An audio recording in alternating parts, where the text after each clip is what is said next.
Pardon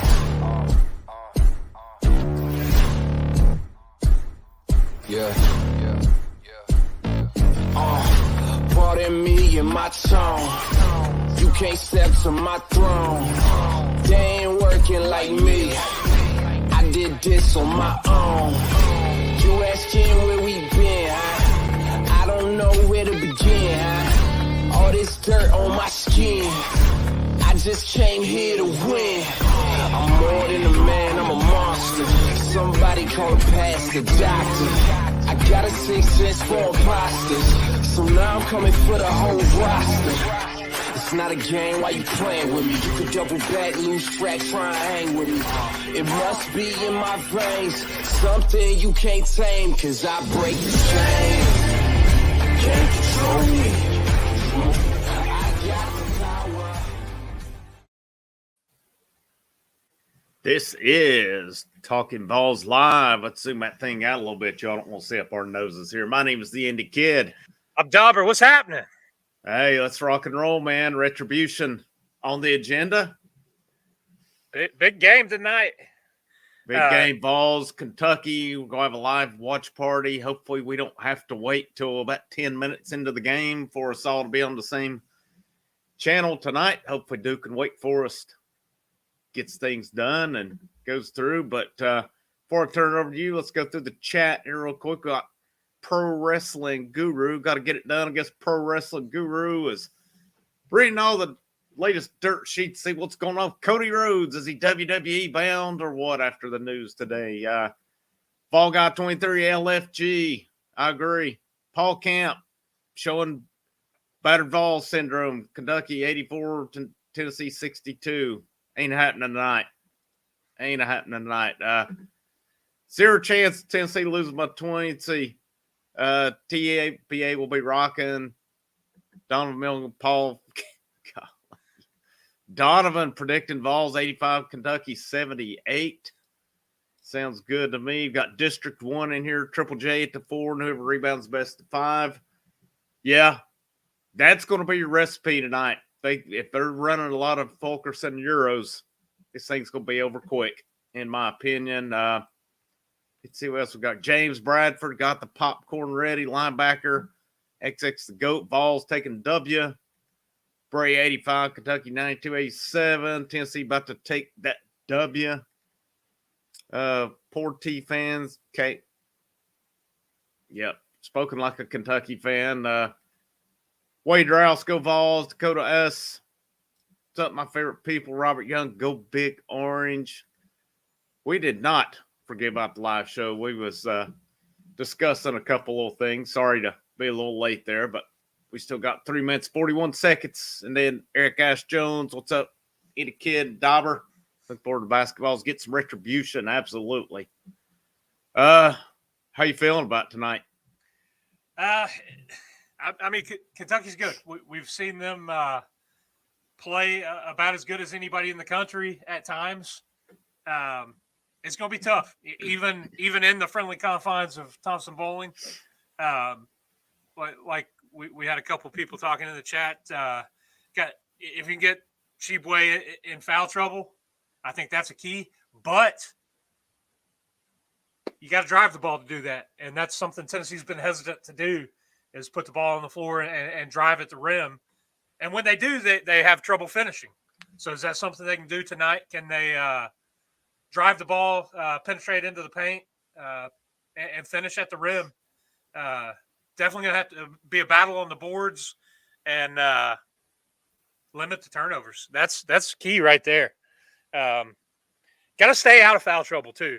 I think we were talking the other day on text, since we didn't do a live after the game.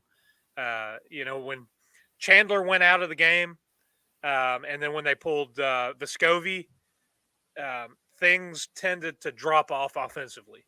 And that's the other big thing that this team can ill afford tonight is a drought, a dry spell of more than a couple minutes, and they could be down big. Yeah, I agree with you. And those two guys have to avoid foul trouble, and I feel like that's specifically Chandler. I feel like he gets in foul trouble pretty often. Maybe not Vescovy as much, but if those two guys are in foul trouble, it could make for a long night because unfortunately, I think you're going to see. Not saying unfortunately we see Euros or Fulkerson, but I just don't think those two on the court tonight is what you want. Maybe for a minute or two, but I'm even afraid in a minute or two that could kind of get a little bit out of hand because that kind of ball Kentucky plays, that is not the recipe for defending against them. Yeah, especially at the same time. I hope they run the small lineup and those guys stay out of foul trouble. And, we've seen Ziegler. He's really emerged the last couple of games and been pretty big. I love his energy. Speaking of energy, did you see students were lined up nearly 3 hours before the gates even opened, I believe. So I saw Kamwa rolled up on his scooter and opened the door and was, firing them up. So, oh, really? I did not see that. That's pretty cool. So Thompson Bowling is going to be pretty electric as it can be. And I think you look at a couple of the big games, go back to the Arizona game. Yeah. That start to the game is what did it. They built up enough of a lead that the defense was able to do enough to hang on and keep that W. So I felt LSU too. I felt that start really. You start off hot, put them in a hole, and you let the defense and the crowd affect the game. Yeah. Let's see who else we've had coming here. Donovan's still here. Let's go. Yep, let's do it. Ed's corner, go VAWLS. EJ VAWLS, former employee, just dropped dump cost of a month's phone bill. New or $300 phone on me. Needing a VAWLS win tonight. Let's hope you get it there. EJ, pro wrestling good. Yes, I think it's legit. I think you're going to see Cody Rhodes at WrestleMania this year. Colt Houchins, GBO, Lucas Sharp in here. VAWLS getting revenge tonight. I hope so. Sam Hargrove. Hope we beat them by one on a last second shot. Shoo, I don't know if I can take that. I'd like to return the favor from last time. Ron Shields watching live from the resurrected planet. Ron, I know you're probably watching it on a speaker somewhere, if I had to guess. You remember the old Planet Dauber? Yeah. Yeah. Let's see here. Moti BFL was bulky a doctor yet. But he's got about. He's been in school for.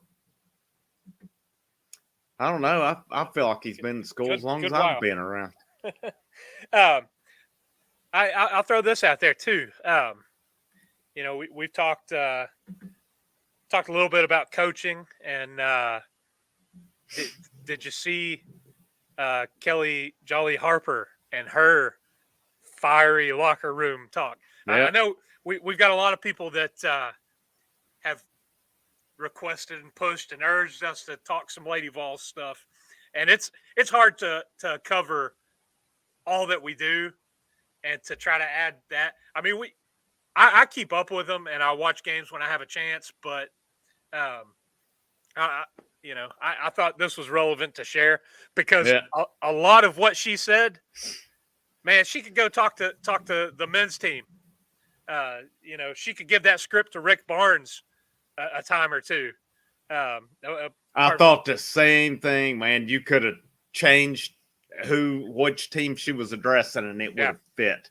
I thought the exact same thing there. Hoping Chandler, this would be a good night for Chandler to show. I mean, especially where his stock is kind of fun. This will be a good one tonight to say, hey, I'm still ready to go. Let's see. David Bayes in here. GBO beat Kentucky. Let's see what. Pro Wrestling Guru starting lineup. Still the same. Chandler, Vescovy, James, Hatfield, Euros. Let's see what else. Yeah, Huntley Hatfield stay. If he gets 10 minutes tonight, I'd be surprised. I hope he does. I hope he's kind of bringing it tonight. Tim Inman, hi guys. Brian Ryan again. What's the chances BA starts us off. I hope he does, man. I mean, tonight will be a good one for him to get some confidence going. And I really feel like you and I texted about this the other night, about how we felt that they tried to give the young guys a chance. And I mean, you're throwing careless passes, you're not taking shots. Yeah. You can't just ignore that just for the sake of. My comment was, these guys are shown why they're not logging more minutes. Yeah. Because they come in and rightfully so. I mean, as a true freshman, I think it was Huntley Hatfield that had the horrible pass, and that ended up going, I think, an 8-0 run.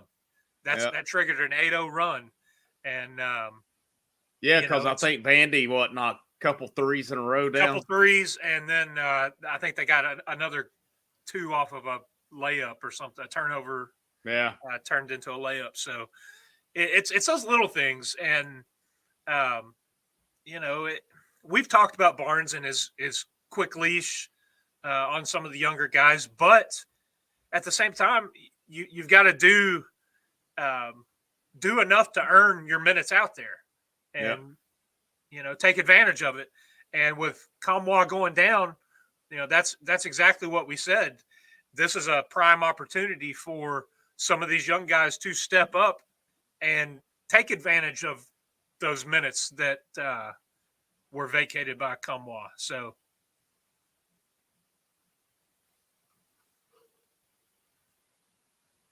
this better not happen. Oh no. Are you watching? Yeah. Is this seriously going to freaking happen? I don't know about that, man. Let's see his view. I don't know. I mean, there was contact. I'm just trying to decide, was it initiated? I don't know, 70% shooter. Let's miss at least one of these. Let's see. Wayne Starnes for 20. Thank you very much, Wayne. We appreciate you. TBA going to be loud tonight. Has to be. Let's start fast, jump on them early. I think it's going to be rocking tonight. I really do. All right. Somebody put a hex on here. All right. We got Wake Forest and Duke tied. Some of you guys may be ahead of us here. Unbelievable. Yep. Unbelievable. Tennessee Chickens is bringing up the SMU Houston. Yeah. Let's. So it's hopefully it's not a repeat of that. Let's see. Dakota CSRA from Beach Island. Yep, I've been through Beach Island. CSRA's rocking on. You know how it is down here. If you got a horse or you're about 70, you're in good company. But decent town. Happening a little more up the Columbia way. But yeah, here you go. Instead of the SMU and Houston, it's the Wake and Duke string. This crap, man, is just. I wish they would change it to where there's. I mean, obviously, if a game goes to overtime, it's out of their hands. But maybe games on ESPN News. So let's see if I can get it on my phone here at least. Yeah, Duke had a 10-point lead and blew it, of course.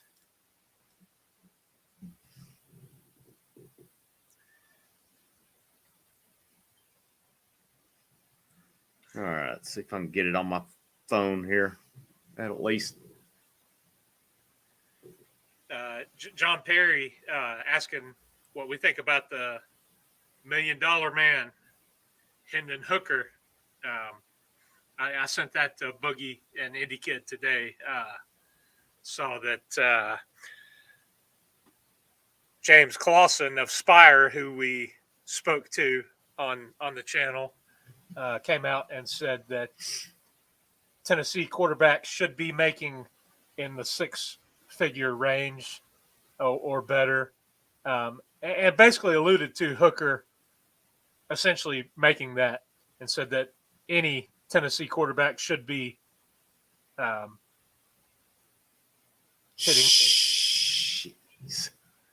hitting that spot. So,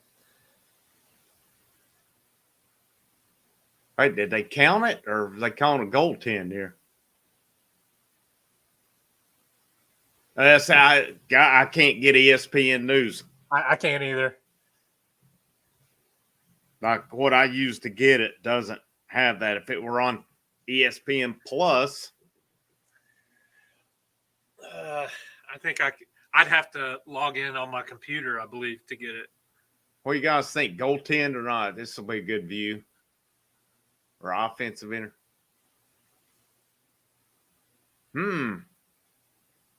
Maybe just because I want the game to end, but I think that's close. It looked like it was coming up, but it might have been in the cylinder still. I would like to see maybe this view. Let's see. Man, that's hard to tell. See, what I'm wondering is that it looks to me like maybe zero hit it.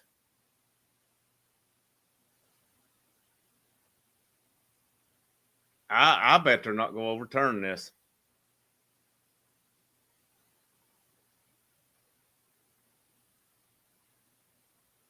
I don't know, man. I swear, I think it should be good. Maybe just because I want the game to be over, but that was close. Nope, some of the guys are saying they counted it. I mean, a couple of the views I saw looked, and I don't know, maybe my site sucks, but it looked to me like it was off. Yep, and should count it.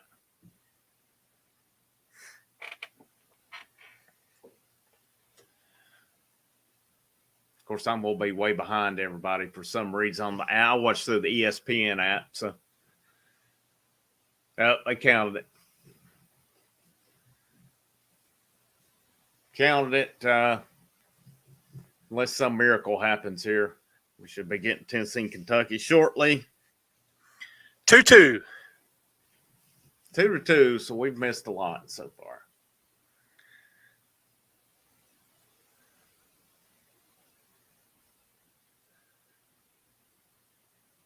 I don't know. Is it on your TV, or are you still on Duke and Wake Forest?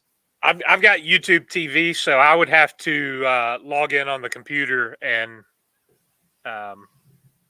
pull up the app there.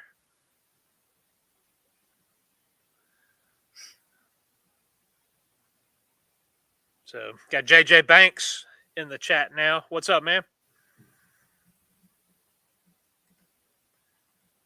What's up, JJ? Thanks for tuning in, guys. We appreciate you guys tuning in. If you haven't already, make sure you, as always, smash that like button if you haven't already. And if you check out the content, hit that subscribe.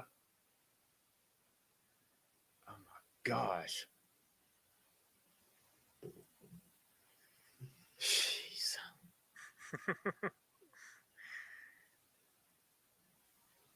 Absolutely infuriating. 0.4 seconds. That's not even enough time to catch and shoot, I don't believe so. No, they're going to try to get a tip out of it.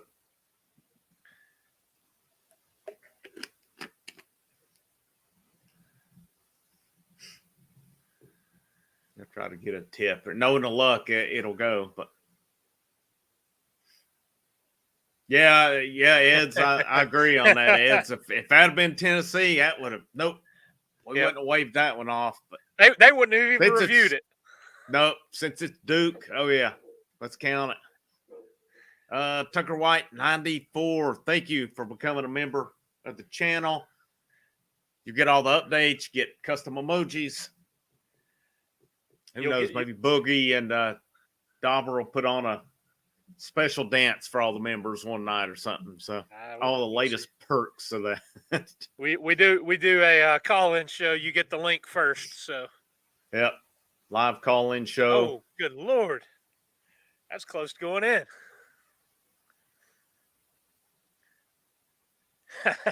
He found 4 quarters in his car, so he had to join. Hey, there you go. There you go. I guess you're not going to Aldi anytime soon. For less than a cup of coffee. Whoa. That was close. There is no way that would have counted.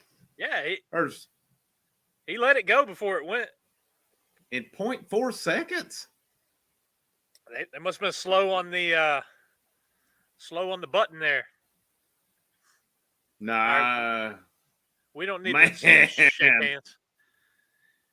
All right, Wayne Starnes and Samantha Fury saying 8-5. Let's get it switched over. We don't need to see this cat. Yeah, I mean, we've already screwed around enough here. Let's go on.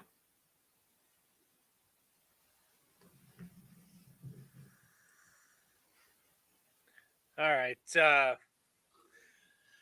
So your prediction was the Big Orange coming out on top tonight. Yeah, man. That's what I gathered. I'm going with it. Going with it. Let's roll. Hey, we've seen that this team can play with talented teams. No, this is a Dr. Enough. Nice little local, regional kind of beverage here. I still got some. I was going to drink one earlier, and I had some root beer, actual root beer. So there was some left over from today. So drink that, but hard to beat a good. All right, man, come on. This is ridiculous. People are waiting. It's an interview. Let's watch them go into the crowd. This dude must be talking about his life story right now. Memoirs with John Shire. All right. So Wayne Starnes just said that got a technical call either on Calipari or on Sheboy. Oh, foul on Sheboy, technical on Calipari. All right. Kentucky with the 1-point lead. 16-14 left in the first. And we're still showing the replay. I'm up live. Hey, look here. What do you know? Tennessee versus Kentucky. We are live, finally. So infuriating. On my screen's 10-9. Tennessee throws it in and it goes back court. Not a back court violation, but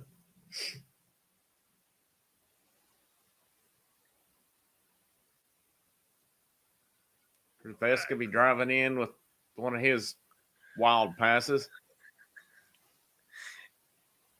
So we're trying Adu and Fulkerson at the same time. Let's see how this works.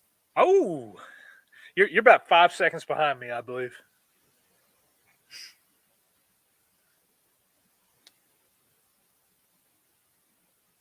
Let's see, Ziegler going to court. I'm at the 15:33 mark right now. Okay, you're about 15 seconds behind me. Nice. Adu, Tennessee 11-10. I just wonder why it's taken all. Is it because of the Kamwa injury they forced Adu, or you think it's a matter of he was starting to earn that time regardless? I think it's an injury because what he had seen on the floor was basically garbage minutes. Yeah. I was surprised when went to the UT South Carolina game with a couple minutes ago when he came in. That was like, interesting.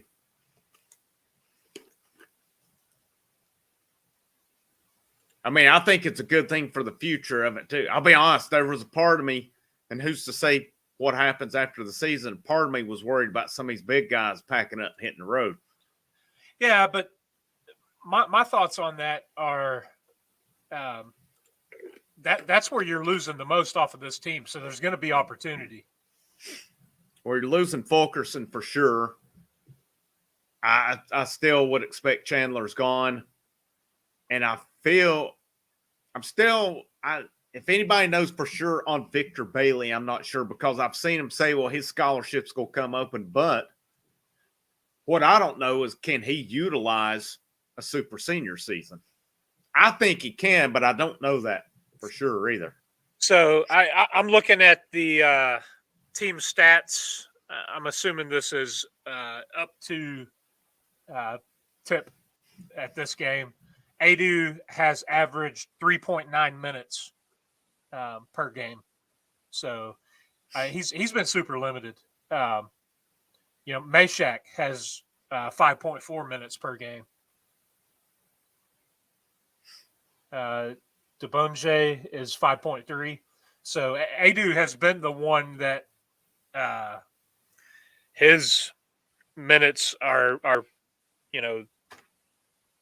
right up next to the walk-ons and those guys. I think some of these guys have a chance. Yeah, like him and Huntley Hatfield. They've got opportunities. They'll just take advantage of it. Right now. Now I don't know how short the leash is going to be, but I mean, but I do feel this way though. If they're in there doing their thing, I don't think Barnes is just going to pull them just for the sake of pulling them. I mean, it's like we talked the other night. Some of those young guys were pulled for a reason the other night. Oh, for sure.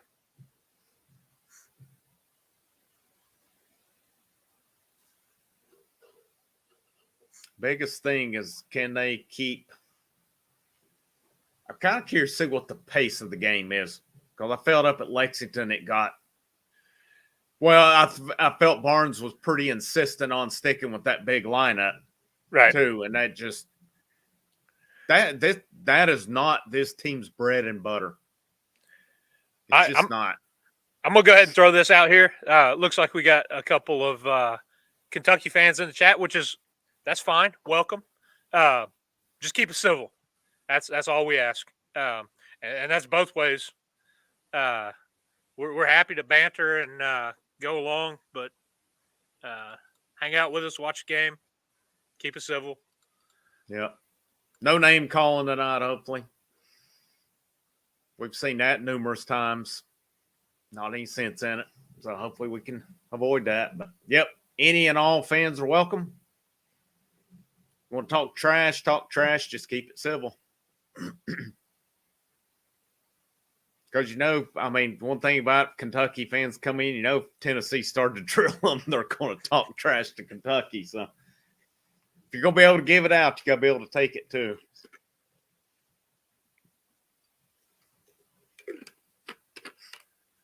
All right. What? Yeah, I forgot. 107 to 79 the first time. Oh, almost a steal.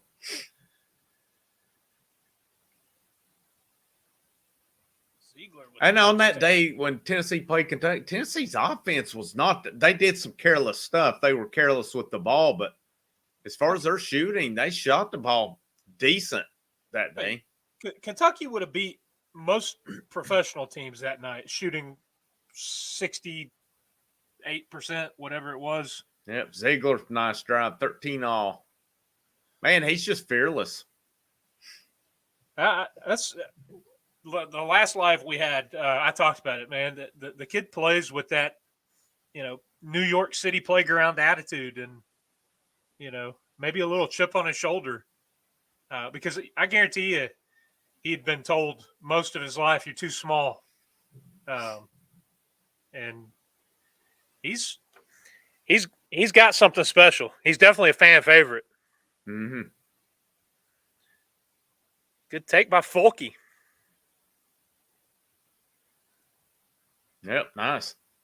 He's having flashbacks to a couple years ago at Rupp Arena. I'll take it. Yeah, that's the Fulkerson we need. Decisive and makes his move and goes. Nobody down there to help out and leading to an and one.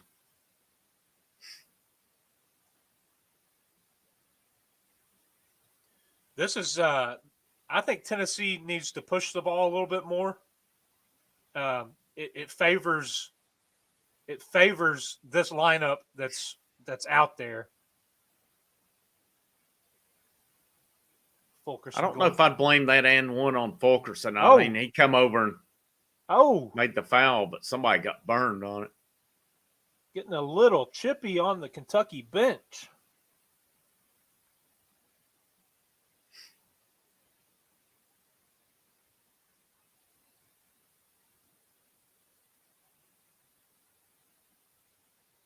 we got going on here?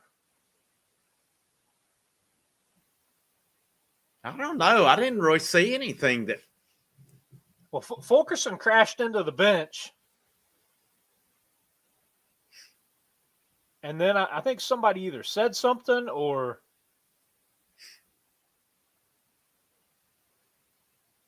Tennessee's about to get some technicals because. Let's see what happened.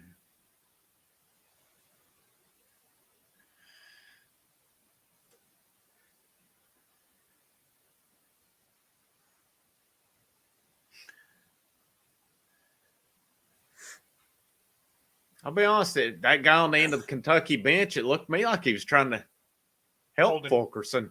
I don't know. Maybe he wasn't. I didn't really see anything. As far as from the bench, unless there was. Let's see. Fulkerson thought he was Clayton Kershaw trying to.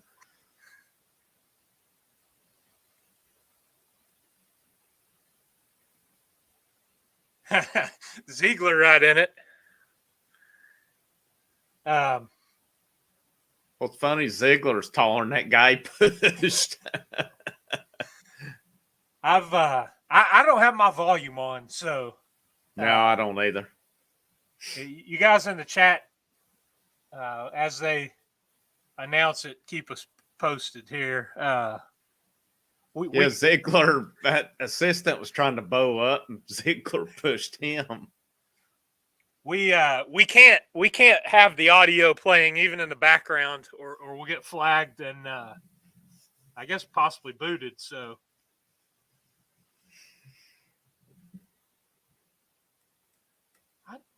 you can go to the monitor all you want. It was a sea of chaos right there. I don't know that you can pick anything out unless you're going to call double technicals. Yeah, I don't even know who you called on. Those the thing of it. Yeah. What did you see Uros there? Got something around his waist and back? No. Unless he had some kind of a brace while he's out. Maybe. I'm surprised he didn't go over throwing elbows. Come in with a people's elbow from the scorer's table. Yeah.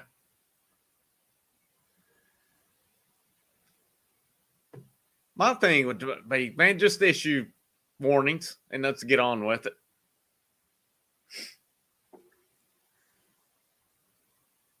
It's a rivalry. They get a little heated. I don't think there was anything too bad there, unless I missed it. I think they issue a warning. Let's get on with it. There wasn't nothing other than a little chippiness. Okay. Wayne said Uros went to the locker room, gimpy, and came. He's back on the bench now. Looks like double tech.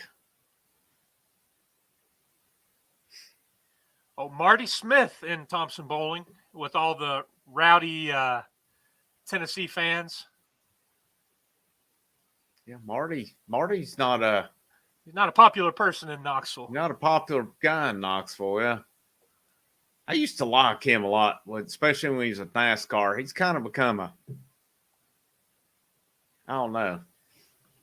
He's all right, but he's a Saban suck up big time. Yeah. Got Tim Bradley here tonight with us now. What's up, Tim? Good to see you in here, man. Yeah, if it's taking that long to find something, then there's nothing. Let's get on with it. I'll let you take this taquito pellet. You're the name enunciator here, but got a high. I don't know. I've been told I have a kindergarten IQ on here, so I don't know if I'll be able to. Got a high from Dubai. Yeah, man. Taquito Cantu. Maybe I pronounced that wrong, but hey, thanks for joining us. We appreciate it. Trying to think what the time difference is over there right now. I know it's definitely going to be some time difference. Double check and let's go here. Good take. So if I'm Tennessee, man, blood's got to be boiling, a little fire in the eyes here. They're playing well right now, and if that's what it takes, keep it up. Oh, good shot. I don't know about good. It went. So.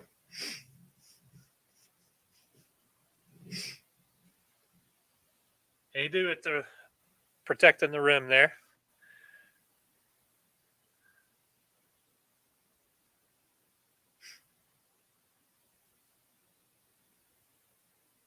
Did they call the actual technicals on anybody or just kind of like on the bench? I want to say Ziegler got it. I think he symboled technical and then number 4. Okay. I'm not sure who on Kentucky. Get in. Boom. That's a good move.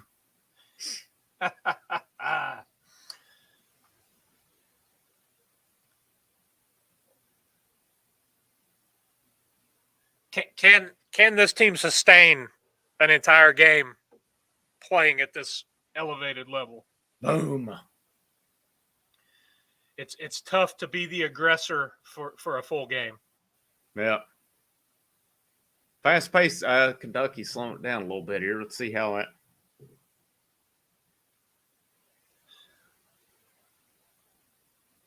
One thing about it, at least it's, we're 8 minutes into the game. Boom.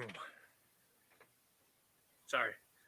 8 minutes in, and yeah, you must be a little bit ahead of me. So I think pretty safe to say 8 minutes into the last game, and it wasn't this close. Nope. I guess the game was probably already over at that point. Hey, Chandler back to back. Somebody called it in here, says be his night to step up. Love to see the kid come out.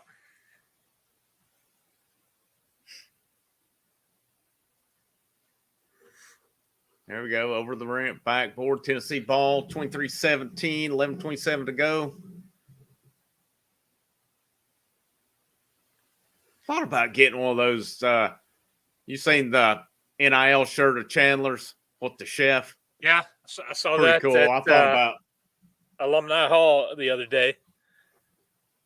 my thing with those shirts is I don't know. I've kind of gotten particular about my T-shirts. I like the kind of like the Boomtown soft ones. The ones and some of those. The ones at Alumni Hall were that Bella canvas, so they're the soft kind of material. Tri cool. blend. Now, if you order online, I don't know if it would be the same or if it'd be like the regular old 100% cotton gilded. Yeah, that shirt you can just stand up in the corner. Yeah. Basically. Feels like a piece of cardboard. It does, man. I got a couple of shirts last year with base. I got a Villains one and that. And the shirts are cool. They're just, I could almost not even need a hanger and just set them up in the floor here. But innocent culprit, I think you're echoing all of our thoughts about Kentucky. I agree. That's I'd seen on Twitter somebody was talking about Kentucky football and their number of 10-win seasons was more than adding up. I think they called out Tennessee, Texas A&M, and somebody else like all together. But you pull up Kentucky's last 2, I think, 10-win seasons. And they losses to Tennessee both times. So one of them was during was that Pruitt's first year? I believe so. When Kentucky got up to 10 or 12 or something like that. Yeah, Tennessee drilled them. Yeah, in Knoxville. Yep. So and then this year, it is what it is. Tennessee's probably got the best record at Rupp. As a visiting team in the SEC play. Not a lot of teams go in up there and win. They typically play Kentucky. And that's what we've talked about a lot this season. It certainly wasn't on display in Lexington earlier in the year, but this team has a tendency to play to the level of their opponent. You know, they'll come out in a big game and play well, and then come out in a game that on paper they should blow the team out, run them out of the gym, and it'll go, you know, right down to the wire. What do you think's changed with this team that sparked this winning streak? Well, they've gone more to the small 4-guard lineup, and that's kicked off the offense. You know, we talked about it before, and I think you keyed in on the fact that it got a little chippy in the Vanderbilt game, and that was the game that kind of started this run. 6 straight conference wins. You got the loss to Texas kind of sandwiched in there amongst those. But, you know, we talked about after the game in Lexington, the number of winnable games that this team had prior to this matchup with Kentucky again in Knoxville. And I'll be dang if, you know, they didn't come out and win all of them but the Texas game. Mm-hmm. Yeah, I mean they're on a 7-game conference winning streak. So yeah, right now. So I mean, when we picked it, I think I picked 20 wins, but I had them losing at Mississippi State, and I mean I had a long way to go tonight. Boom, 25-17, Fulky. Pour it on, boys. Pour it on. Yeah, you know what to do right now, don't you, Dauber? Put the foot on their throat. Put your foot on their throat and don't let off. Man, this is a completely different Fulkerson than has been around for the last month plus. Yeah. Putting the ball on the floor and being decisive and attacking. And I tell you what, when he's playing well, it's a big difference. This team needs him to play well. I mean, it's been up and down. We've written him off numerous times, but, you know, all in all, we know what Fulkerson can do. You know, I mean, potentially he's getting his legs back under him after the second round with COVID. You know? Yeah. Yeah.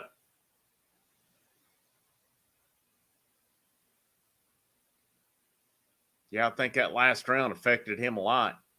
Ooh. I guess I'll be there in about 5 seconds. I don't know. They're still dribbling around right now.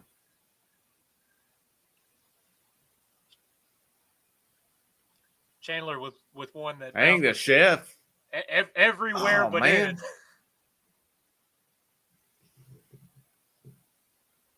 I thought that thing was in.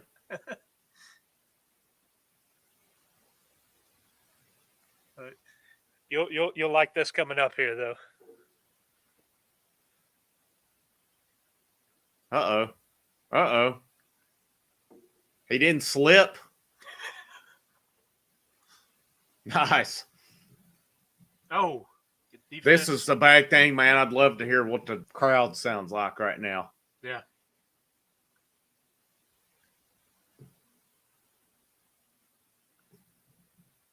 I think a big part of this turnaround, too, has been Josiah Jordan James. I brought this up in a video a couple of days ago when I did the Vandy post game talking about James. Let me see what's getting ready to happen here. Oh, Chandler could have had a. Nope. You queued it up for him. Josiah Jordan James with a 3. And yeah, like you said, he has been big. You know, we talked a little bit about him, you know, coming in as a 5-star and having his moments, but he tends to be the one that has quiet moments. He doesn't really go off for, you know, a 30-point game, and he's not going to take a game over. But, you know, like we've talked about before, he led the team in rebounding last year. He's just so athletic. And I think this team really needs Josiah Jordan-James to be at his best. He's kind of like the gel for this team. Yeah. I fully expect, especially the way he's playing right now, that he'll declare for the draft, but not hire an agent. What's he got to lose? I mean, unless something's changed in the last couple of years, they can declare, not sign an agent, go through the process and come back. Be evaluated. And yeah. So, I mean, what's he got to lose? Because I just don't see him sticking around for 5 years to utilize a super senior season. So, I mean, maybe he comes back for a 4th year, maybe his regular senior season, but I could see him and Vescovy both testing the waters just to see what kind of evaluation, because it was brought up last year that Vescovy considered it. Yeah, 17-1 run in the last 5 minutes and 15 seconds. Yep, Tennessee's on the run here. Chandler, 32-18. Pour it on, boys. Yeah, Chandler's bringing it, man. 13 points tonight. I mean, here you go, 4-guard lineup. This is that's points in transition. That's a key, and that's been something that this team has they've not done a lot. They've not driven to the rim, and they've not ran in transition. But when they do, the offense seems to be rolling. I'd like to see a replay on that. Look, unless James got the foul on him. Look like Euro's got a clean block. I think it was called on James. Yeah, it was, but I didn't see it from his side. It looked to me like it was a clean block. But innocent culprit says bad call. I would say they'd show it. They probably need to show another John Shire interview from the Duke game instead of a replay, though. B. Hunter says speed kills, use it. And yeah, that's Indy Kid and I talked ad nauseum early in the season about the potential of going to a smaller lineup, similar to what teams like Alabama did last year. Gives you the opportunity to have multiple guys that are proficient handling the ball and creating. But Barnes wanted to run the two big guys, and now that they've kind of gone to that, man, the offense has just they've really kicked off. Yeah, I didn't get it. They went to it for a little bit. It's like the Texas Tech game happened where they didn't shoot well, and then he went away from it.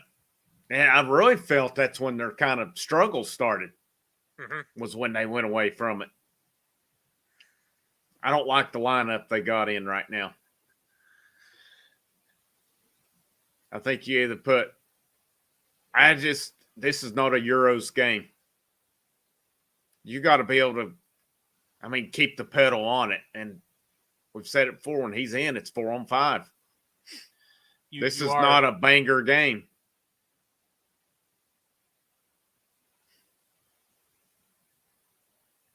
We'll see. I'd be happy to eat some crow.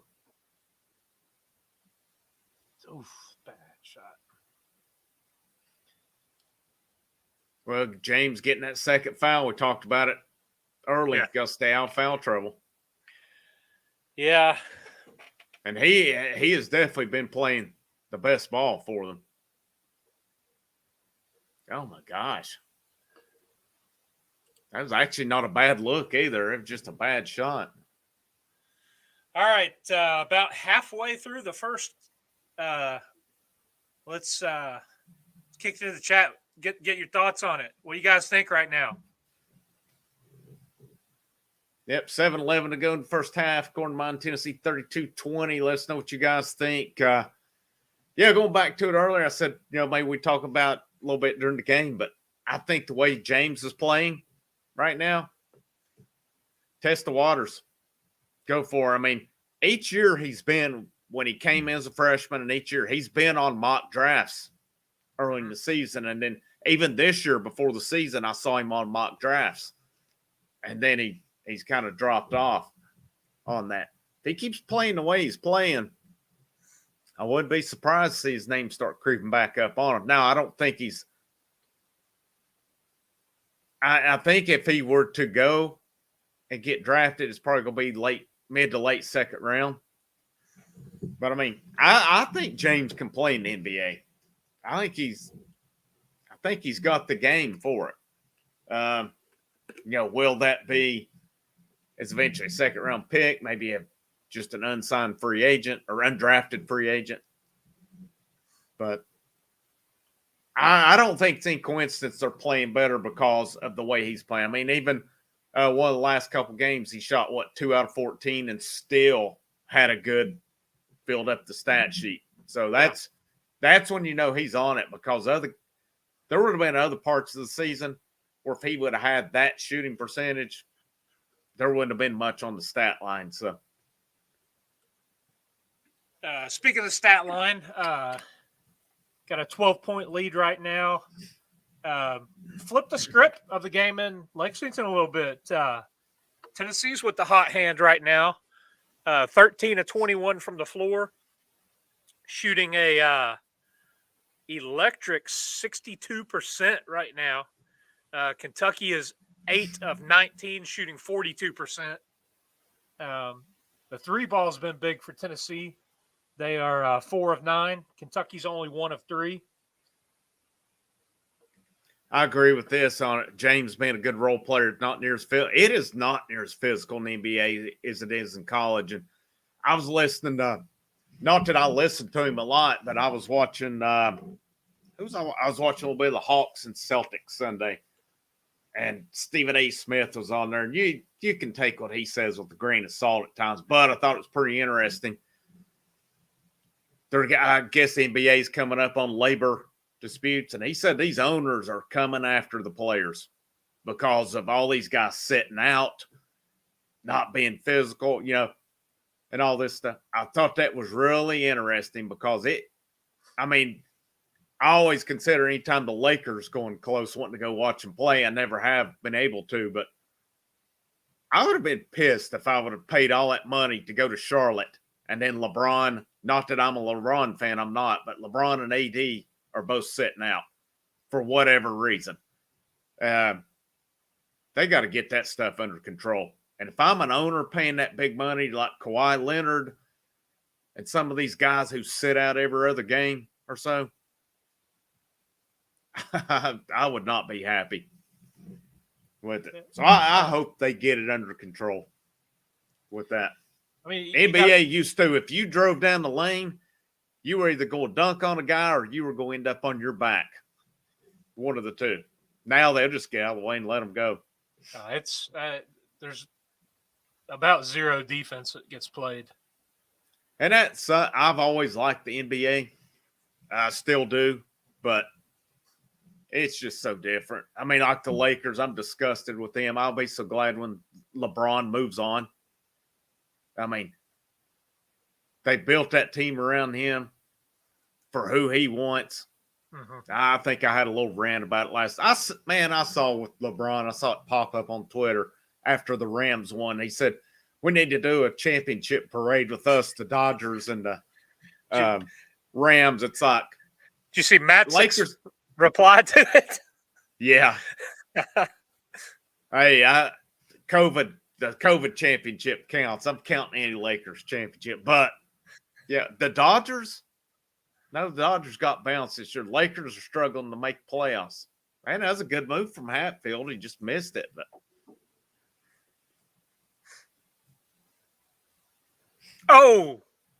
finish at the rim. Come on.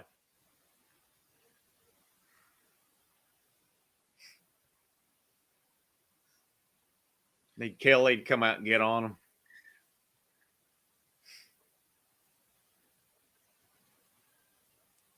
Good. All right. About missed that, though.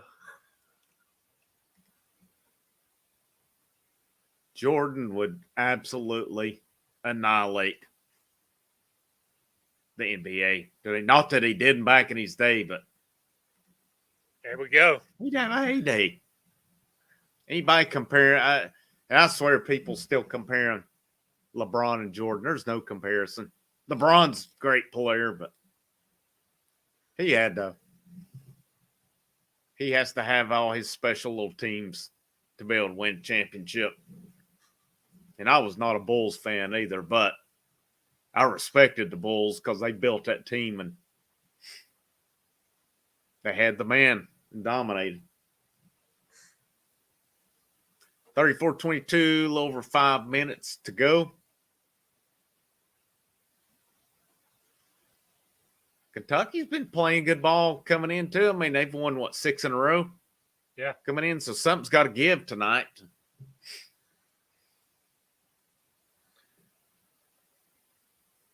Let's see. Well, Tennessee's got, let's see, why do I not know who they've got on the schedule? Let me pull up here. Oh. You still got, I think, 2 with Auburn. Still got Arkansas twice. Arkansas twice, and you still got Auburn. He's out of bounds. That's going to be for 3. 37-22, 15-point lead. Let's see who the next one is. Oh, Arkansas, yep. 4 p.m. Saturday. They're moving the ball well, and they're hitting their shots. And, we talked about it while they were in after the game in Lexington. We didn't think Kentucky could sustain the offensive onslaught that they had in that game. Can Tennessee sustain how they're shooting right now? Like I said earlier, it's hard to be the aggressor for 2 halves. I'm sure Kentucky will make some adjustments in the locker room and come out. But I like the way Tennessee's played, both offensively and defensively. They played with some energy and too, I mean, you fire. Oh my gosh.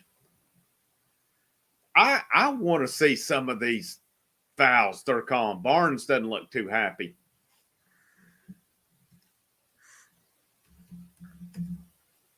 I want to see some of these replays on these because, man, they've had about 3 plays where it looked like they had some nice blocks. But, again, I've not seen the replay. So I can't really say, but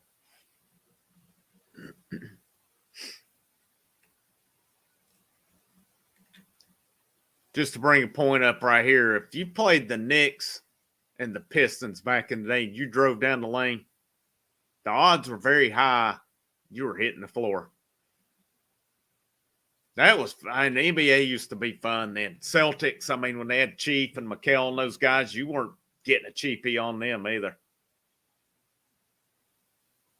It didn't matter if it was Jordan or if it was who it was driving in. Oh.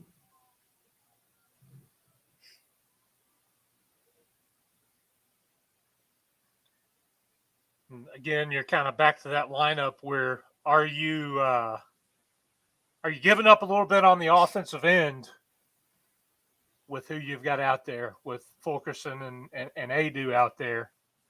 The way Fulkerson's played up to this point tonight, I don't know that you are. They call a foul on that. Yeah. I didn't know it was Kentucky. They seem to be getting a little more tonight. But I think it's one of those things, and Barnes said it after Kamwa went out, that whoever plays the best defense is going to be in there. So I think there's times he would sacrifice a little bit of offense for that defense. And, I mean, they're playing defense. They're doing a good job tonight. Yeah. They've held Shibwe to 8 points thus far, 3 of 6 shooting. He's only got 6 rebounds. You've got Chandler with 13, Vescovi with 9, Fulkerson with 4, James with 7.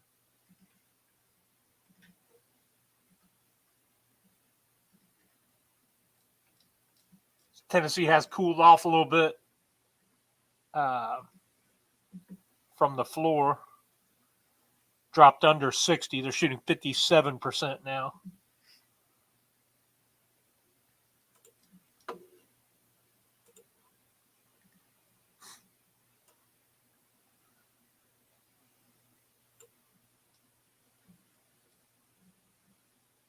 Let's see.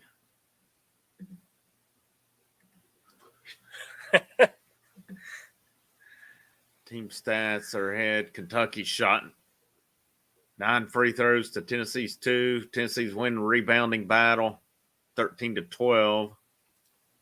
Turnovers were a big difference up in Rupp. Tennessee's 3 turnovers to Kentucky's 5 right now. So that's a Well, that was the game with the big discrepancy in transition points too, wasn't it? Wasn't it like 29-0? 29-0. Yep. So Carl Bramblett said he just got home and turned it on. So. Yeah, man, they're playing good tonight, Carl. So far, so good. Hopefully, they can sustain. Well, and that's something that I've keyed in too. This team, for whatever reason, they shoot the ball so much better in Thompson Bowling. Yeah, that when they played Kentucky at Lexington, let's see, who was it? Kentucky legend passed away.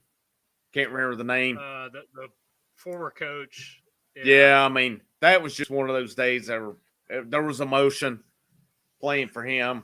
I mean, it was the perfect storm. It wasn't happening that day. It just wasn't. Mm-hmm.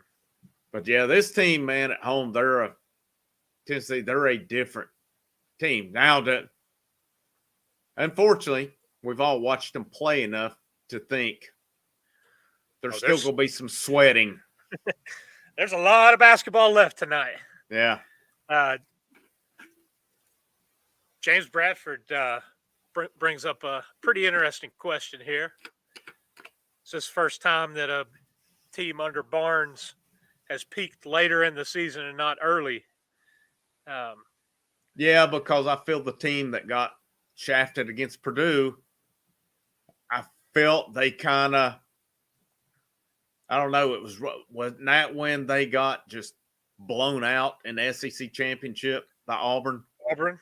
They had that emotional come from behind win against Kentucky, and then Auburn just destroyed them, and they struggled through. I think that's the same tournament they were playing Iowa. In the second round, they were up by 30 points, and it ended up going to overtime. Yeah. That's a valid point. I'm curious to see, can they sustain throughout the rest of the season into the tournament and stuff. Well, and the thing that the big thing is losing Kamwa. And I know there's still enough time where you kind of get the guys that haven't seen a lot of minutes, you get them some time on the floor. And, hopefully that, leads into the end of the season being good for them and they can gel and mesh. I think it was either the last live show or a couple weeks ago. I was talking about seeing a clip of practice, and you had Adu and I think Huntley Hatfield right at the rim, and guys just getting a bounce pass and, kind of turning, and they were being rim protector. And, man, both of those guys can play. They were denying, all the guys on the team and doing well. So they're doing it in practice. They're getting the work in, but it's like we said, the opportunity that they've got right now with Kamwa's injury, that they can step up and be big the end of this season. This is one year I would like to see them make a deep SEC tournament run, get some of these young guys some more PT in that. Last year, I was okay whenever they went out because I just felt it was a team. I don't know, maybe last year if they did okay.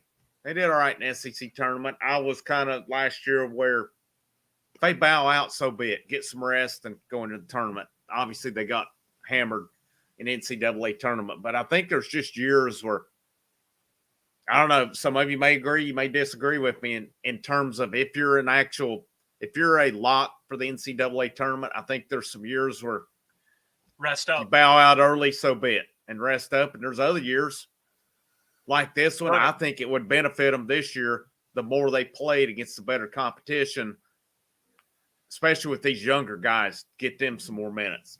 I think they could benefit from them this year. Plus, also, this is an excellent point, and this was getting ready to play off. Away in neutral site, they've had trouble this year. Right. More neutral site games for this team would not be a bad thing. Yep. Very good point. Got Joel Certain joining the chat now. Just got in. I guess he. Happy anniversary, Joel. Had anniversary dinner. Man, that's two nights in a row. Good evening. Hope you had a good evening, good dinner. Big Valentine's Day one night and then anniversary the next day. That's got a birthday coming up tomorrow, Joel. What you need to celebrate? Yeah, I don't know about having Euros and Euro. Oh gosh, they do though. Man, one of you's got to finish on that. Yeah.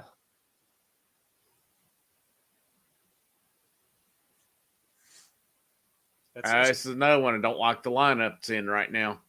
Too good of a look to not finish at the rim.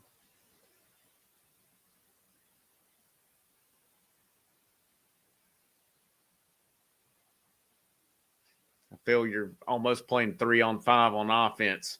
A little bit. I think right now would be a real good time for a timeout, depending on what happens.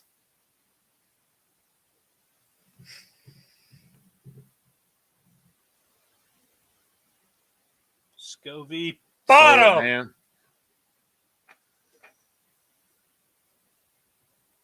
Were you wanting a timeout from Tennessee or from Calipari? Tennessee. Yeah, I'm guessing. I'm still waiting to get oh, here we go. Yep, there it is. Nice.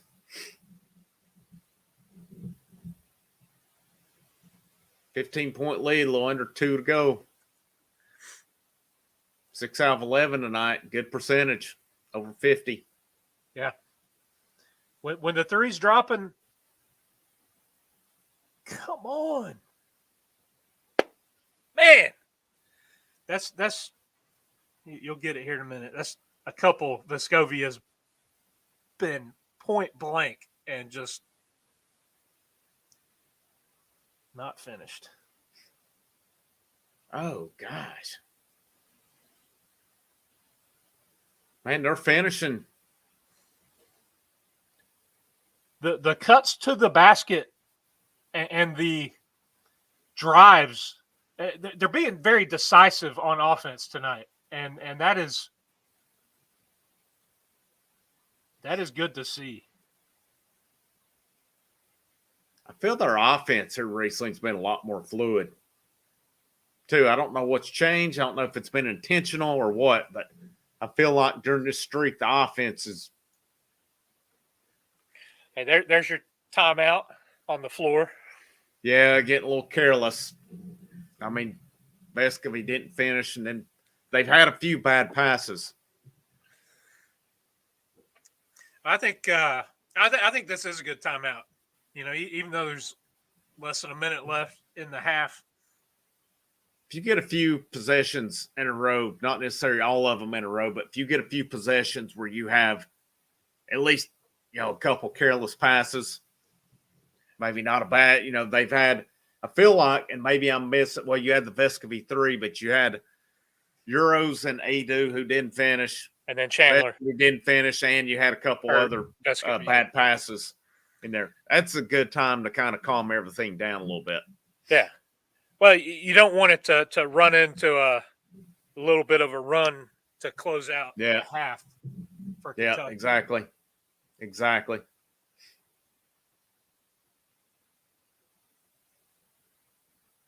Yeah, I think if you can maintain this distance or close to it.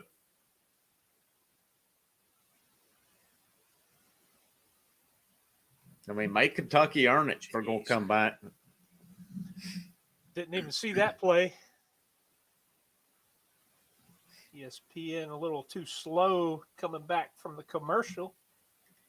Yeah, I agree on this one, Cassie. We seem to be trying to force pass. There's been a few times here recently I feel like that they forced the passes in, and they weren't there. Let's see here. John Hill for 20. Thank you, John. Good to see you in here again tonight. So this is how Tennessee can play all year overall. They are playing great so far. GBO finished strong. Appreciate you guys with your super chats tonight. June Wayne, thank you guys very much. Yeah, playing good ball so far. Let's see how they finish here. I'm guessing based on Dauber's reaction.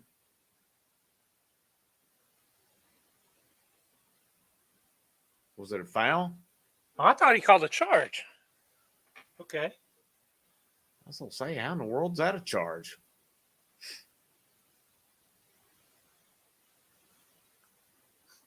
Well, like I said, the chef here ended up about 30 tonight.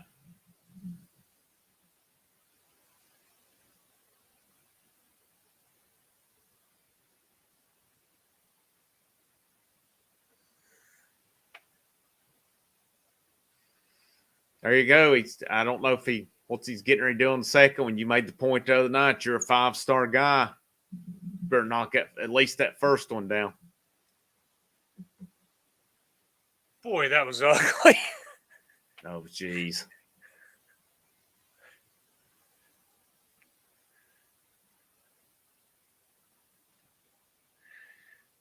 All right.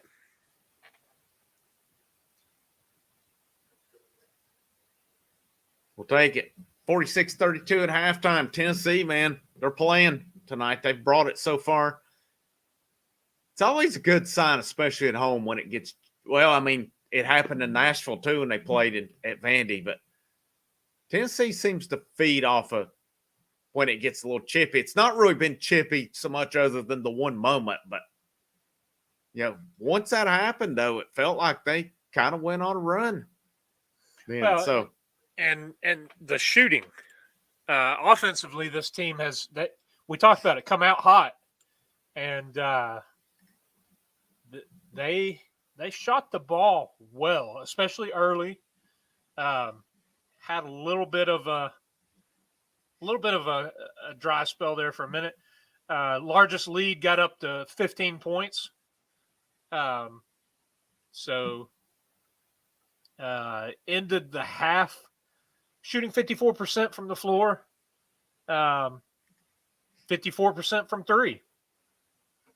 So I think this is a valid question, but I would say no because I don't know. Something was just off. And two, if you look at that stretch of games, though, where it's not like they were playing bad teams either. Now, they did struggle against, I don't know how they won that Ole Miss game. I still don't know.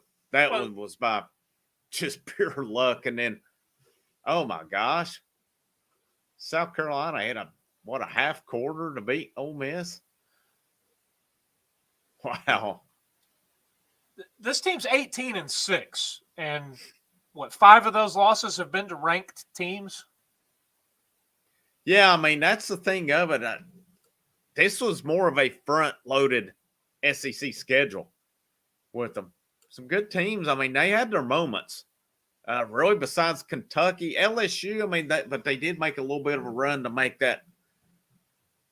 They made a run at it at the end, but other than Kentucky, I wouldn't say they just had any just horrible games. And, I mean, they shot the ball okay against Kentucky the first time, and you can't match when another team shoots freaking 80% about it for the game or whatever. But B Hunter's asking for some stats on Kentucky. They shot 36 from the floor and 33 from 3-point. Yep. Tennessee right at 55, and if you round it up, 55. 100% from free throw line, 6 out of 6, 7 out of 9. Tennessee winning the rebounding battle, 19-14. Let's see here. Where are we at here? Assists, 13-7. Turnovers even, 5-5. Bench points, Tennessee's actually winning that one, 10-7. Fast break points, Tennessee 14-4 tonight. And that's on court points? What the hell does that mean? It's if anybody in the chat knows, or do you know what that means? I don't know that I do. On I can't court, say I've seen that one. On court points. So if any of you guys in the chat know, then feel free to chime in, because whatever on court points is, and it's probably gonna be something once I hear it about, of course, but. Tennessee 35-14. I've never heard that stat. It's on UT because there's blocks and then on court points, fast break points. I mean, I'm gonna sound stupid saying this, but are not all points on the court? Kennedy Chandler from the concourse. Points off turnovers 9-2. Points in the paint, Tennessee 16-8. So I mean. Fouls are even 7-7. Second chance points 4-2. No big difference. Tennessee's winning pretty much every stat column so far. Well, the thing is, Kentucky's going to go in the locker room and they're going to make adjustments. So Tennessee has to be able to sustain and take that first punch and then counter punch back. Listen, right now, if they trade baskets the rest of the night, they're good. Let the defense do what it's done, holding Kentucky to, under 35%. And, hopefully the offense can continue to I don't even think you have to be hot, just continue to hit shots. But just avoid the meltdown. Yeah. So I think it's, you got to avoid a streak of runs. You don't want Kentucky to have a run, and you don't want to go cold offensively where you're not scoring anything. Yeah. Daryl, Coach Cal can have all the talk he wants. Don't think Rick Barnes can't have a talk with his guys either. If they finished at the rim, that's a 20-point game. So, I mean. Yeah. Well, that's what was it? I think Vescovi had two point-blank layups missed. I think one, he was a little bit surprised to be that wide open. Well,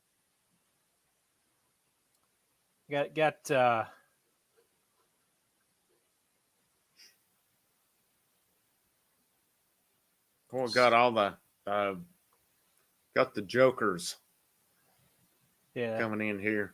Y'all miss Bruce. Nope, they can have Bruce. Don't really care. Is he a better coach? Maybe, but I don't know why anybody would still want Bruce Pearl here other than the fact he is a great coach. I know that, but Bruce Pearl left Tennessee in bad shape.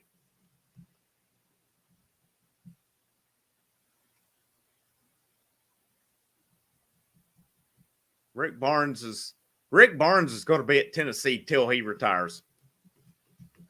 He's going to be there. And, yeah, I know Rick Barnes could get frustrated. We can get frustrated with him some. Rick Barnes has turned he come into Tennessee basketball in a bad time and got a pretty decent program right now. Yeah, he came into a mess. Let's see. So it said on court. Let me see if I can share it here. Hopefully I don't get us zapped. But I'll pull it up, show you guys what I'm seeing here. Maybe.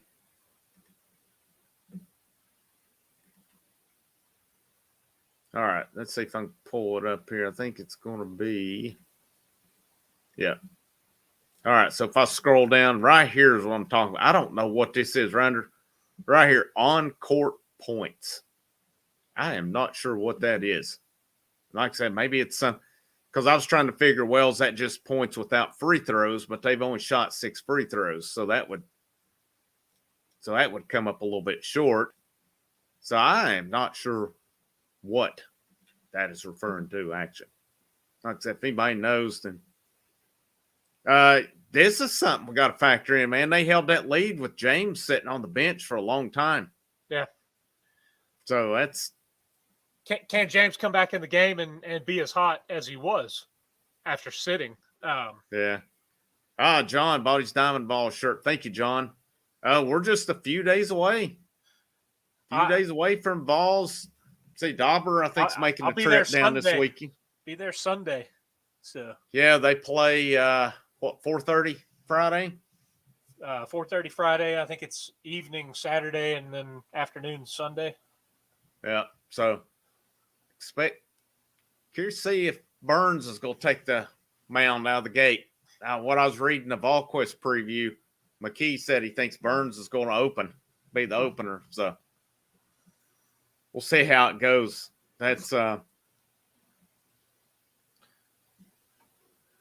let's see. Still got a lot of chatter about Pearl in the. All right. Dakota says if a player has a +5 ± means his team outscored the opponent by 5 points while he was on the court. Okay. I mean, hey, that's better than what I got. So I'd never heard that stat on court points, but I guess it's kind of like war. You got to come up with something, but I tell you, who could probably give you a really good definition of that is Stats by Will. Yeah. You ever logged on and check that guy out? Really, I've looked at it a little bit, but really good info. Okay, Donovan said it's a ± on how. Okay, that makes sense then. I've always just seen it individually with the ± more than anything, so that.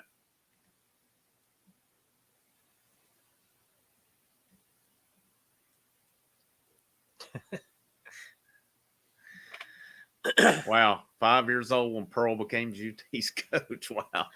I remember actually going to the when they played ATSU. That was the first game of the Pearl era. That was fun. And they did. Man, what he did with that. I'll give the guy credit. What he did down there was phenomenal because after the train wreck that was Buzzball, I always be thankful to him for what he did, but at the same time, I don't need to see him back because he left the program in bad shape. Now, if you look at it, it was nothing but what. I'll disagree with you just a little bit there. I think the administration failed him and left the program to crumble. Yeah. Because had it been handled correctly, because he didn't cheat, he broke a rule that would have ended up being a just a how do they class them? I think a secondary violation. But the thing that really did him in was when the NCAA investigated it, he lied about it. Yeah, and that was what was his undoing. And then you had an administration that was like, well, basically they let him be on his own. They weren't there to support him. A strong athletic director and administration would have probably stood behind their coach over something that minor of an infraction. Well, I mean, you look at Will Wade. Yeah. Red-handed, admin backed him. He's still there. So, I mean, it's golly. Oh, man. I mean, that's a valid point. He was the coach. He was a good coach. Did a lot of good things. I got to put it up. It's too funny not to. But he's not the coach now, and I like where we're at now. On that one, I'm going to take a bathroom and dog break because I'll be back shortly here. Right. That's fantastic. So Dauber's going to take the airways. It's the Dauber comedy show for just a few minutes. Here's. All right. So we're at the half, 46-32. Tennessee's leading right now. I can't say enough for how this first half went for Tennessee. Coming out hot, hitting shots, offensively. Probably to me the best they've looked in terms of ball movement, and hitting shots, shooting 55%. That's pretty hot. So,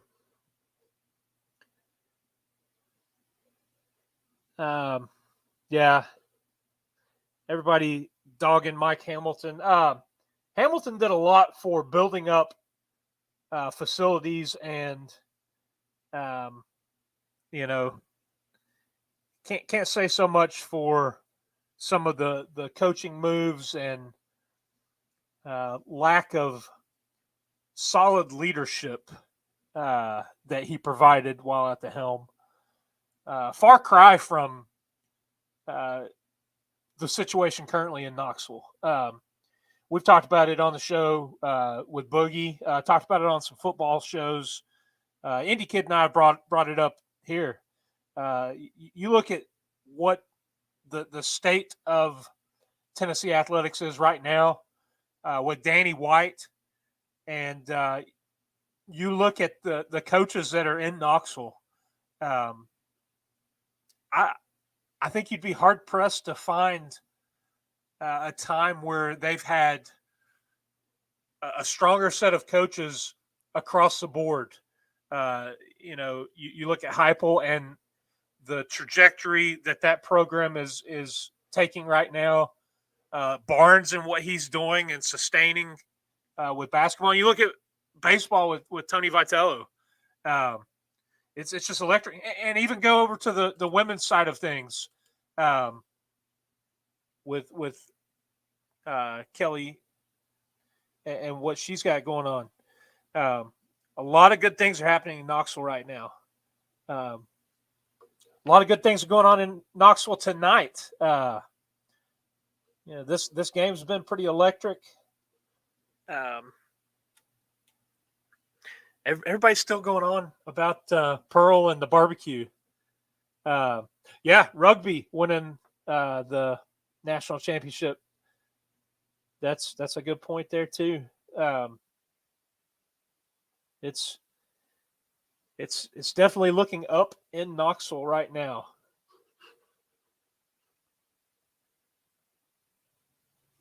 Yeah. Baseball, they opened the season on Friday, so pretty excited for that. I'm making the trip over for the game Sunday, taking the kids. Hopefully it will be a nice mild afternoon game. Nice hoodie weather. So, what do you guys think about this first half? Can Tennessee sustain the energy and shooting that they had in the first half, or I know Kentucky's going to come out and make adjustments and try to do something different, turn it their favor, get the momentum on their side. JJ Banks impressed with the defense. Yeah, that's rebounding too, to lead the edge in rebounding by one, especially with that young man right there. Shibwe is a beast inside, and a number of times you had Fulke going right at him, driving to the basket. And I think that's been a big difference. The Fulkerson that we saw in the first half, decisive and attacking the rim. this it was about as good of a start and as good of a entire half as you could have hoped for as a Tennessee fan, based on the way the game went in Lexington. So I've got. Come on. Starting back here, had Uros coming in with baby hook that misses. And Huntley Hatfield rebound, missed the putback. So here's first little bit of nice defense with a turnover. All right. So, yeah, JJ Banks, another good point. UK is a good team. That's the thing. Tennessee's got to continue to play pretty sound defense and continue hitting shots on offense. They don't have to continue hitting at the clip that they're hitting, because you can essentially trade baskets at this point. But yeah, it's good to see them being intentional, not just settling for a jump shot or settling for a 3-point. They've taken good shots. That's been one of the criticisms that I've had multiple times this season, was they just settle for shots instead of actually trying to run an offense. All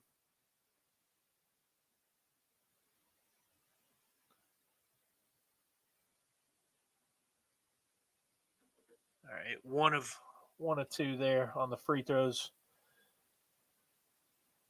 Yeah, it looks like Ty Washington is a little bit gimpy there.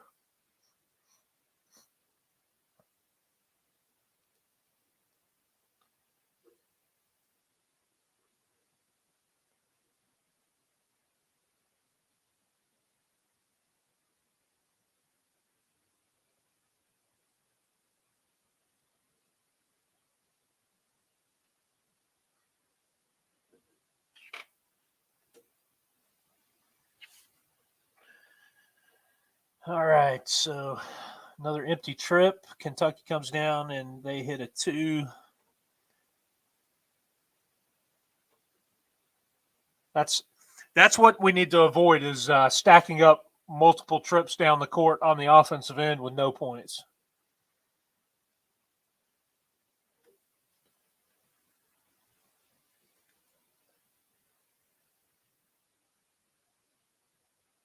So right now you've got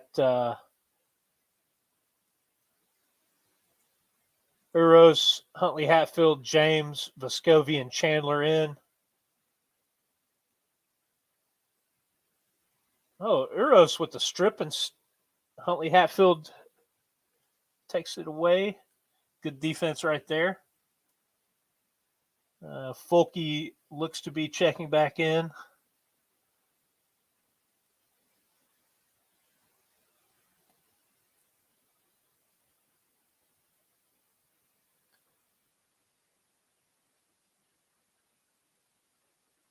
Oof. All right, that's 3 empty trips down the court offensively.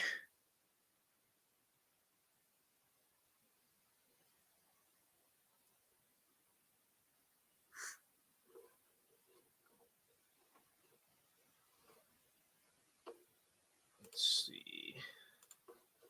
Does Fulke have 3 fouls?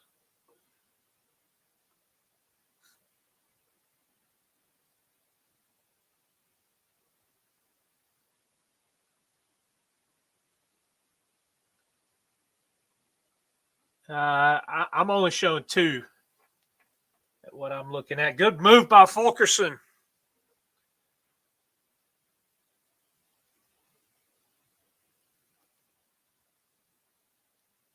Tough defense right there, getting the turnover.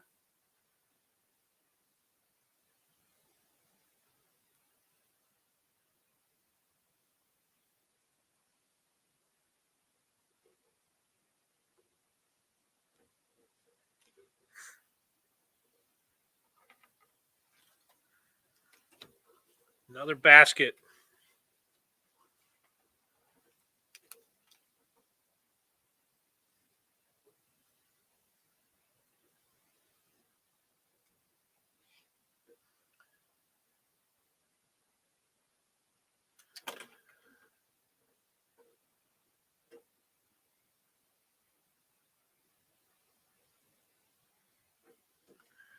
All right. 51-36 right now. Kentucky, they've come out and let's see.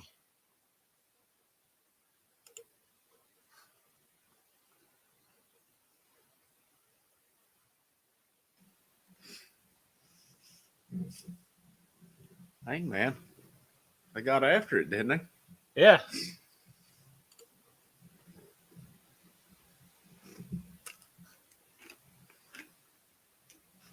They said they weren't waiting on you. I don't blame them.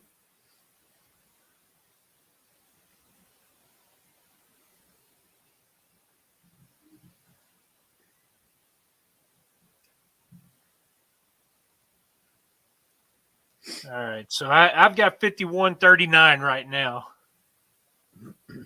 I got 51-39. Yep, Kentucky just hit a three.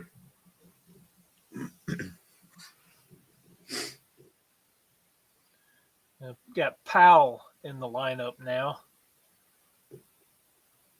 Scovey from way downtown at the end of the shot clock and hits nothing.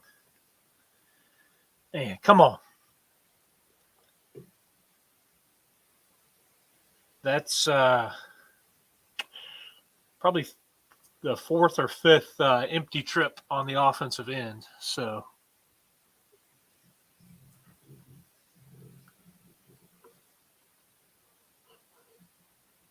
What are you doing? Playing slow down ball? yeah, well, you had a little bit of giving up offense for defense lineup or something, and then but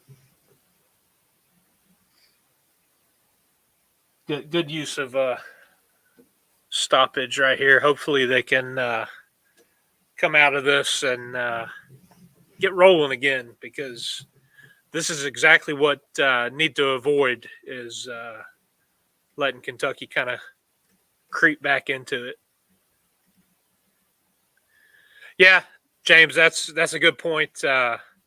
I expected Ziegler to be the first one off the bench, but it was Fulkerson coming in. So I think you gotta go back to what's been working, and it's that small lineup, press the tempo, ratchet up the pressure on defense. And, Yeah, they don't need to just try to ride this thing out. Yeah.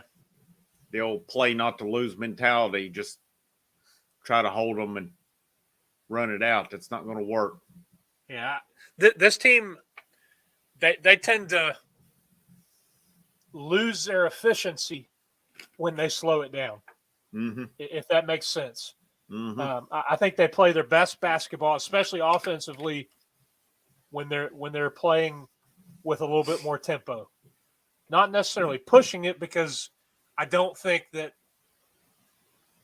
they don't push it enough, although I think that suits them.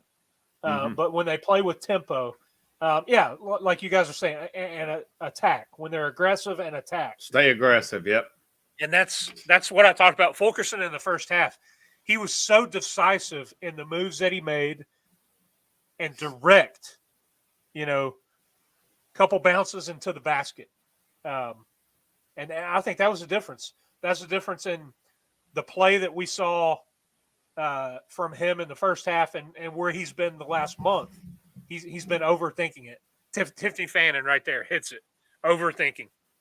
I think a lot of times it doesn't make sense to me. You see, and you got to factor into teams adjust, but the recipe for success in this game is to not write it down to 1 or 2 seconds, go on the shot clock and just bomb one. Yeah. And hope it works. You got to stay aggressive. You got to keep paying. kind of playing the same way. Now, if Kentucky adjusts, whatever. But no, it's not going to work out going conservative, so to speak, going back to these offenses we saw earlier in the year to where they were just maddening to watch, frustrating to watch.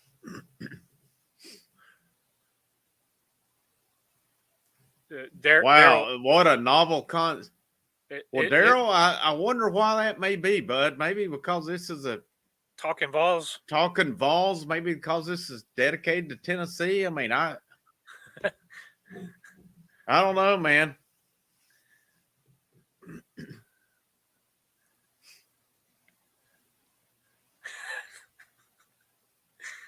All right, on that, I'm gonna hit the pause button on it for a second myself. Stretch out. Still in recovery mode from the old hernia surgery. So, you gone back to work yet? Have not. So still off. Doctor wants me off for a little bit longer. Getting up and down is still a little rough. And sitting here, sitting too long is a little rough. So I'm gonna take a little meander upstairs and grab another drink, and I'll turn it over to you for just a moment. Yeah, thanks. Sorry, didn't mean to leave you too long. You good? Had to run the pups out and so had to grab a little midnight snack. Oh, Powell at the block. Nobody there to get it. 51-41. Here. Yeah, do what you need to, man. All right. I will return shortly.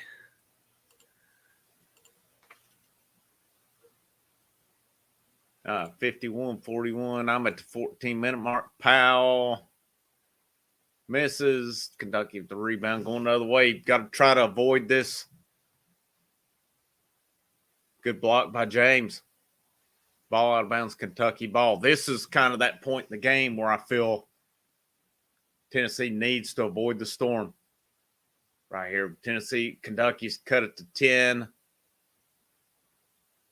And even if they cut single digits right here, I think you got to stop the bleeding here. Yep, Kentucky cuts it to 8.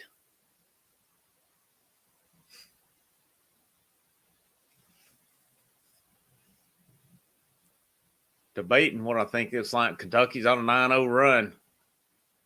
Man, it's just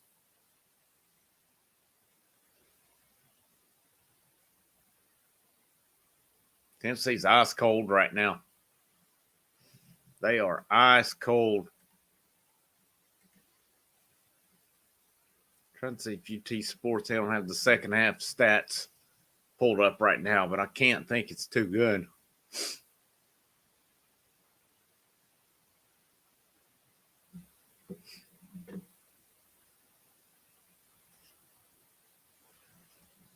It's kind of one of those, their rotations at time.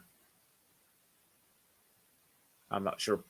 I'm kind of, the whole Justin Powell thing this year has really kind of baffled me because when he come in, I was excited about it. I don't know if he's gun shy right now.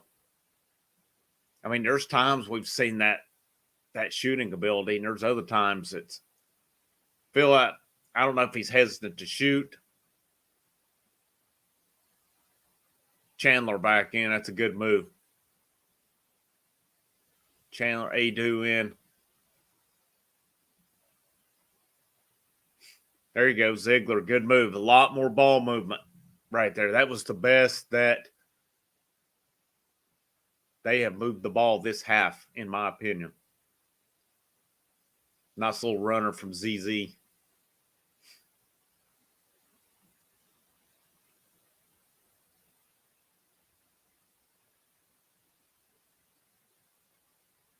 It's a tough foul call. There's nothing but good defense on that one.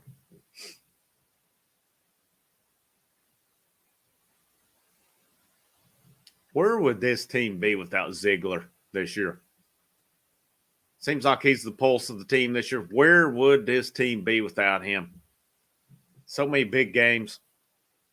What he's done. He gets a lot of credit, but I don't know that he still gets enough credit, if that makes any sense. He's done so much for this team, been such a spark in games. Boom, Adu with a big block.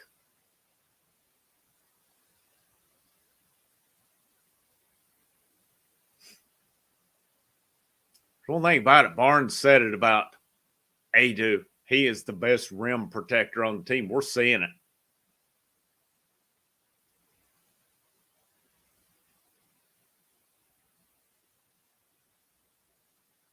I don't know what they called there. I don't have my.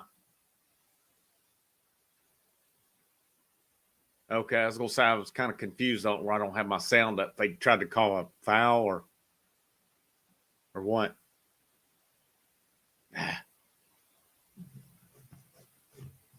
Man, Tennessee needs a bucket to drop bad right now.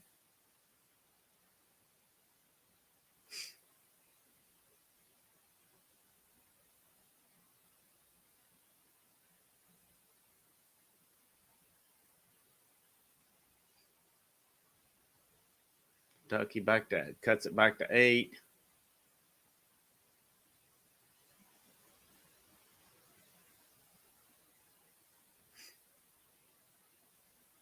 Oh, shot clock. Okay, thank you guys. I wasn't, like I said, I wasn't paying attention to it. So.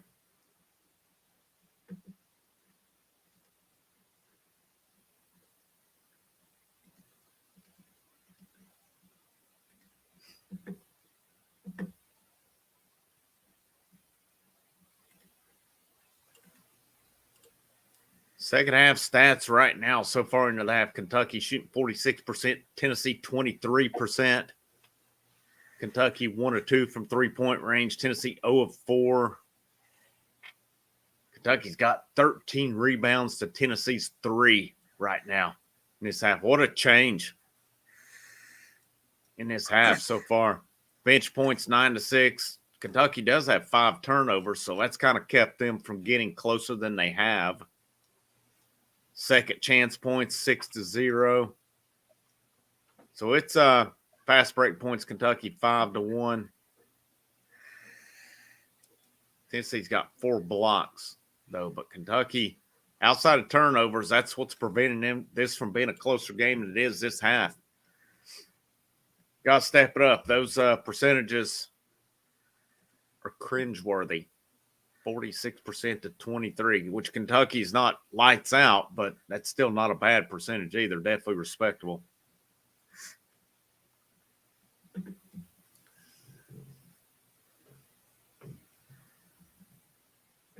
Looking at the play-by-play, it does seem there's a whole lot more blue right now. Yeah, they're the stat line according to on utsports.com. Looking up the live stats, second half stats, Kentucky's dominating. The rebounding advantage is huge right now for this half. Like I said, the thing that's standing out to me that's probably keeping it where it is as far as it being 8, 10-point games to turnovers. Tennessee's forced 5 turnovers. Right. But, man, they can't hit anything right now. Shooting 3 out of 13, 0 of 4 from 3-point range.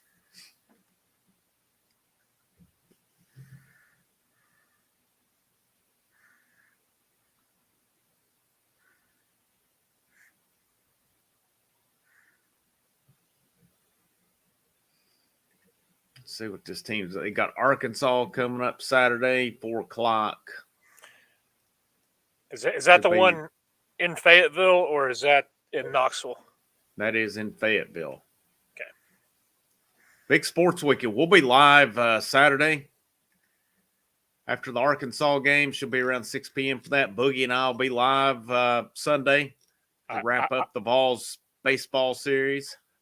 I won't be there Saturday. Andy Kidd will be live Saturday. I will be in the Tennessee Theater seeing Drew and Ellie Holcomb. All right, so around 6 p.m., Indy Kidd will be live, post-game Arkansas. Boogie now will be live Sunday after the Tennessee-Georgia Southern baseball series concludes. Tuesday, 7 p.m., Missouri. Tennessee at Missouri will be live post-game. Following Saturday, 4 p.m. against Auburn. Georgia the following Tuesday, and then Arkansas March 5th wraps up the regular season before they move on to conference tournament. Some definitely winnable games left. Some losable games too, and they got that Georgia game we know how it goes when they go down there. Hopefully they can. There we go. Tennessee gets it back to 10. Good put back right there. I think Adu's taking advantage of his time in there. 4 points, 5 rebounds. He's had some blocks. Folky with a big rebound right there.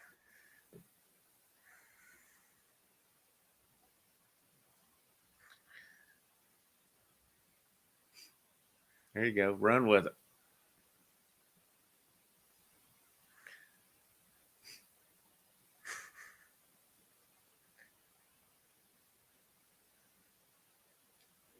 Adu's a big dude. I like to see him put on a little bit of muscle. Put a little meat on them bones, but man, he's a big dude.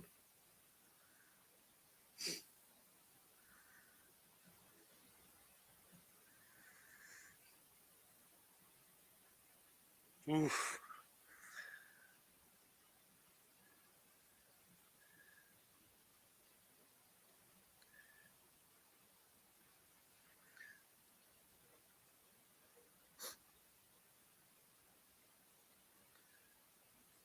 Big three from Ziegler. Again, I said it when you was off, man. Where would this team be without him this year? Oh, he there's just something about he brings a spark. Reminiscent of, the energy that Fulkerson brought as a freshman, sophomore, before he got hurt his freshman year, when he'd come into the game, just that motor. And I think that's why he's been a fan favorite. Just, kind of a local kid that just hard-nosed, always going after it, ends up on the floor, 8 times out of 10. But that's why I hated to see him kind of go through this little valley. Yeah. Especially after, he only came back because the way it ended for him last year. Yeah. He didn't want to go out, not on his terms. So I'd like to see him close out his career strong. Yeah. I would too. I think it would be a disservice if he hit another valley on the way up. I agree with what you said earlier, though. A lot of this, him recovering from COVID.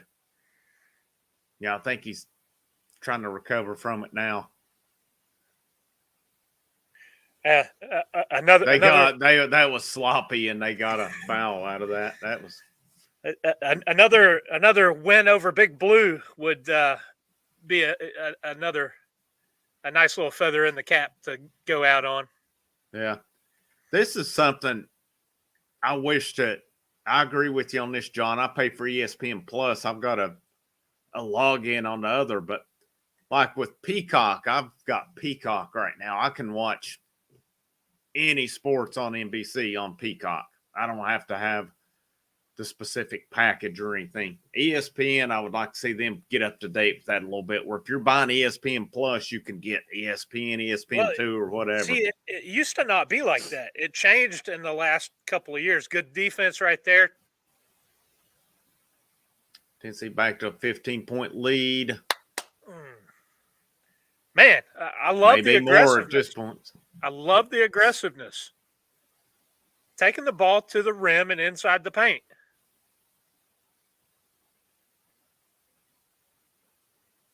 All right, we'll go see if Adu can shoot a free throw or not. I can't. Man, what about him tonight? Hey. Big contribution. tonight from me. That's exciting to see because we've all been clamoring for these young guys. Where's these young bigs at? And I know people's been but love to see wanting him to see step AD up and this take year. advantage of the opportunity. Hated to see Kamwa go out because I really think that he had gotten to the point where he had kind of turned the corner, especially offensively. Was playing his best ball, and then goes down with the energy, or it goes down with the injury, and John London, thanks for the nice comments. We appreciate it. Thank you guys for tuning in. I thought that. Oof. Oh, what was that? Not a. They called it. I was about to say. And Calipari's over arguing it.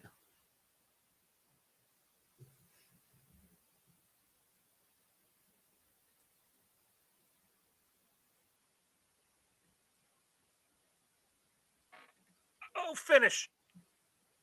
Grant Williams, Boston hammered Philly tonight. Grant Williams doing some pretty good things for Boston up there right now. Oh, Tim Bradley. That's good.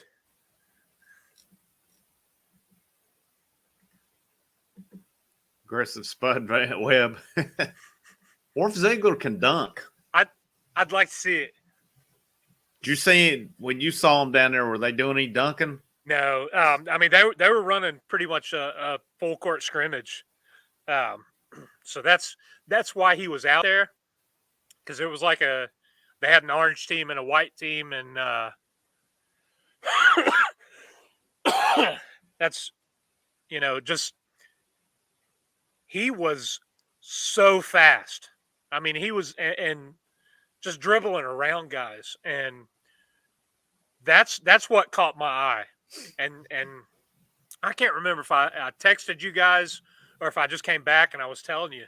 I said, man, if this kid gets playing time, which I don't know that he will, he's going to be fun to watch. And man, I've seen Sin Nick put this. Here we go. There's your call, man. I've seen him make it a couple times, so we'll put it on there. But yeah, I mean, but it's a valid point though. AD in a short amount of time, getting his opportunity. Well, he's also a year older. Correct? Yeah, who cares? I mean, it doesn't matter though. I know, but and I mean,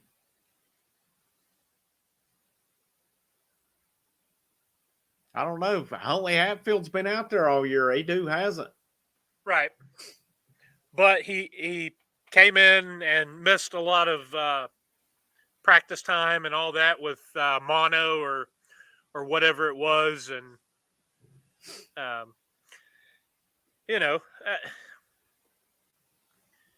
he's making the most of his opportunity right now, though.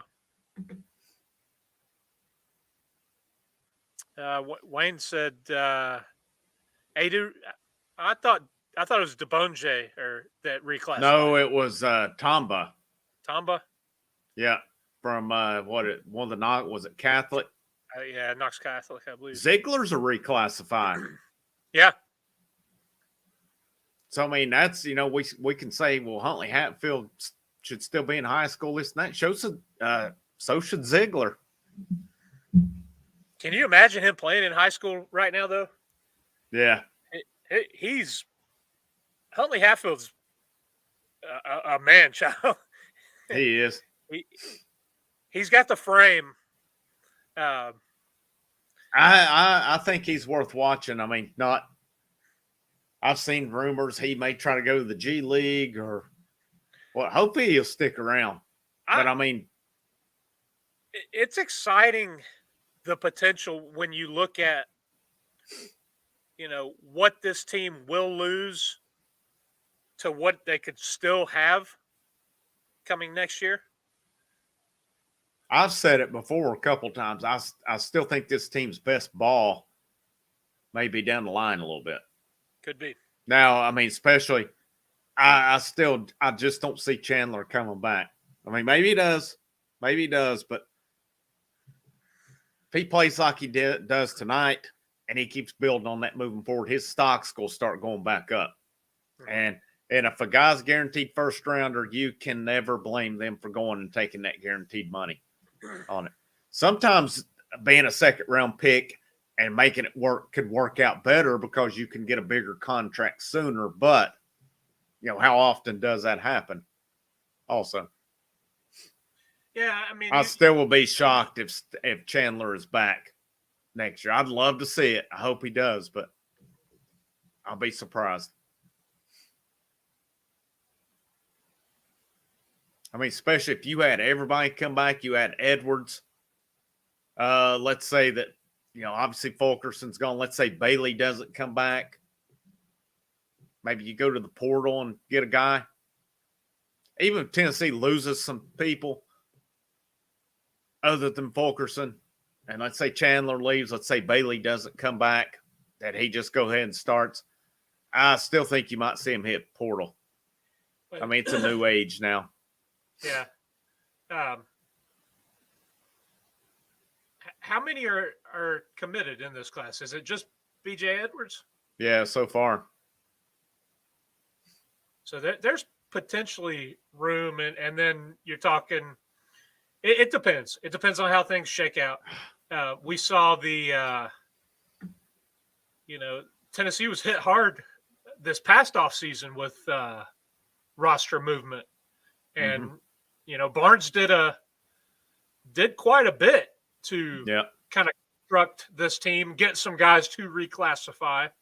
So it'll be interesting how the offseason plays out.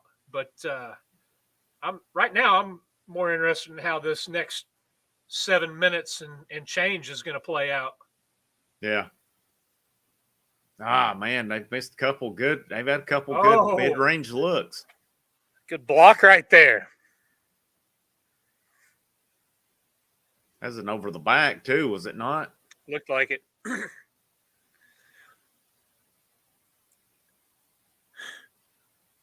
What on earth was that?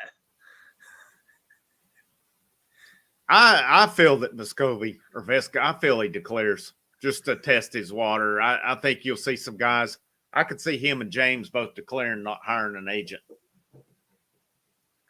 Now, I mean, maybe the process has changed. I still think they can declare, go through the process, but if they don't hire an agent, they can come back. I think I don't know if NIL has changed any of that or not.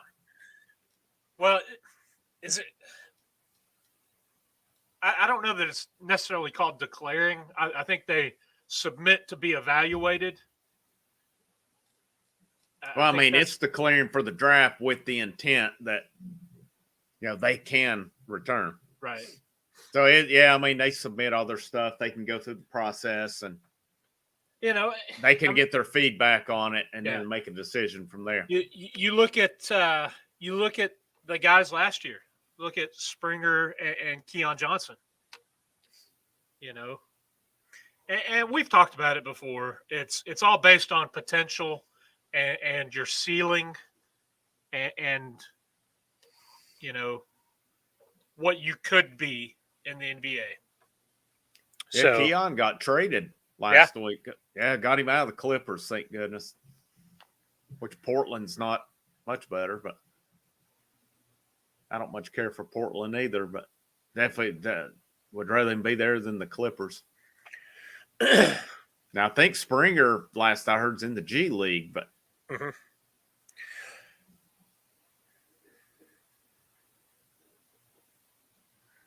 we'll see where Chandler goes. Somebody asked, is Edwards ready to come in and play next year? I don't know a lot about him, honestly. Any guys that may have kept up with him and know what he's like. Sing kick right there. He's a bigger guard. He says that he's a rock built more like Jamal Lewis. Yeah, I think he's about 6'3", if I'm not mistaken. So I would expect him to possibly be a little more of a physical guard. I mean, you just imagine, for theoretical sake, everybody comes back. You add Edwards, you got Chandler, you got Ziegler, Man. and who knows? Maybe you could run a 3-point guard lineup, especially if you had like James at the 4. That's yeah. Here we go. Can he play linebacker? For sure, definitely could use that. You got any eligibility left there? Who, me? Yeah. Oh, Run yeah. I hadn't exhausted any, so I'm in decent shape right now. So I could probably go in and make a tackle. I don't know if I could cover the slant too well, but I'd cover a slant as good as Henry T could.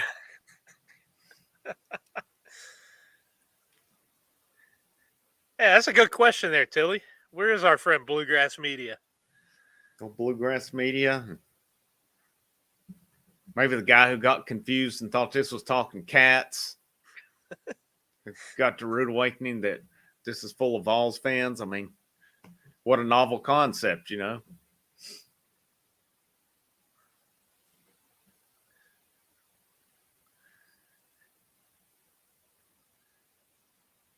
Hitting foul shots. It's going to be the key going down the line.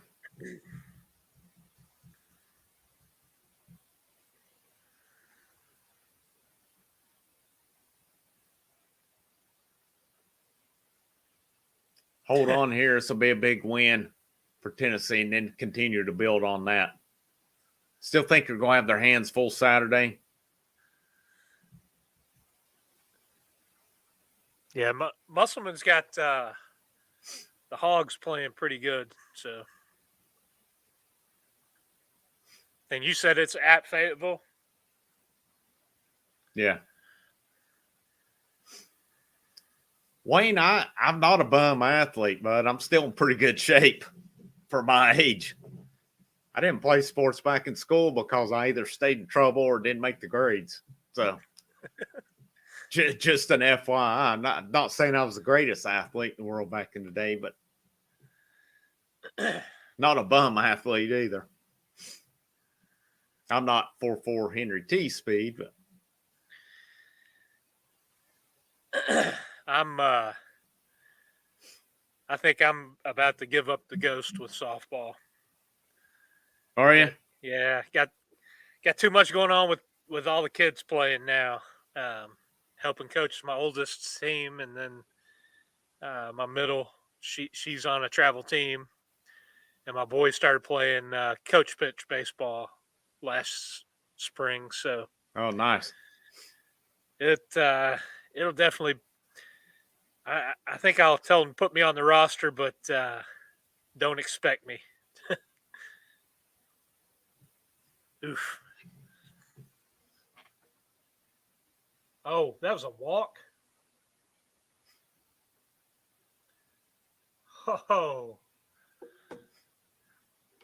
made up for it right there, Folky.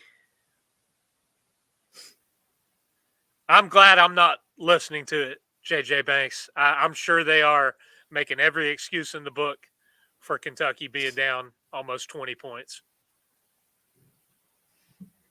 It's not that Tennessee's playing well and you know, sound defense and shooting the ball well. Yeah, you may be right on this, but you know, I don't see too many of the guys doing 25K mountain races up in their 40s like I've been doing or have done. So, hey, there we go. 20-point game. So, yeah, I may not have been the best basketball player in the world, but I'm pretty happy with my abilities at 45 still. I may have to. I'll still debate on getting the glove back out, but it's been. I don't guess I've played since we left and moved to South Carolina. I saw them had a tournament going up the road here. When what, last weekend maybe? And I was like, man, that was the days. They started a little earlier down here. Well, this is about the time of year that when I played weekend stuff, we would always go down to Anderson, South Carolina, and play in a snowball tournament. to kind of start our year. Yeah. But yeah, weekend stuff for men around here, though, has just kind of died out. You about have to travel either Knoxville or further west, or go over into the Carolinas. I think it had gotten about that point when I was still playing back home. Of course, I didn't play weekends the last few years. I kind of just played league ball here or there. But yeah, my oldest is playing 12U, and she just made her middle school softball team, and then youngest is playing 10U. So that's that pretty much fills up my weekend. And man, they've been practicing since about November. So getting ready to hit about 2 nights a week instead of just one. Yeah, I'm hoping. We'll see. I'm going to be back somewhere on the dirt next year, whether it's helping with baseball or who knows. I might try to play a little softball next year. Well, I get my fill out there coaching. Yeah. You know, I get to throw BP or hit infield, outfield. And I'd much rather be out there doing that than playing myself, because you get out there with a bunch of grown men and it just turns into arguing. Yeah. But yeah, I did the coaching football thing this year. It was okay, but it's not baseball. Yeah. So 68-51, 4 minutes and 33 seconds left. 4:33, yeah. There's, still enough time to make you a little nervous, but all in all, this team has come out and played almost polar opposite of the way they played in Lexington. So, Yep, just got to finish strong here. I mean, it's been some big efforts tonight from guys. I mean, he's made some big contributions tonight. Barnes said it after Kalma went down. He said, Adu has opportunity. Yeah. Said all these guys do. I mean, you're seeing him. You're not seeing much of Huntley Hatfield. Haven't even seen Meshack, and he mentioned those 3 guys.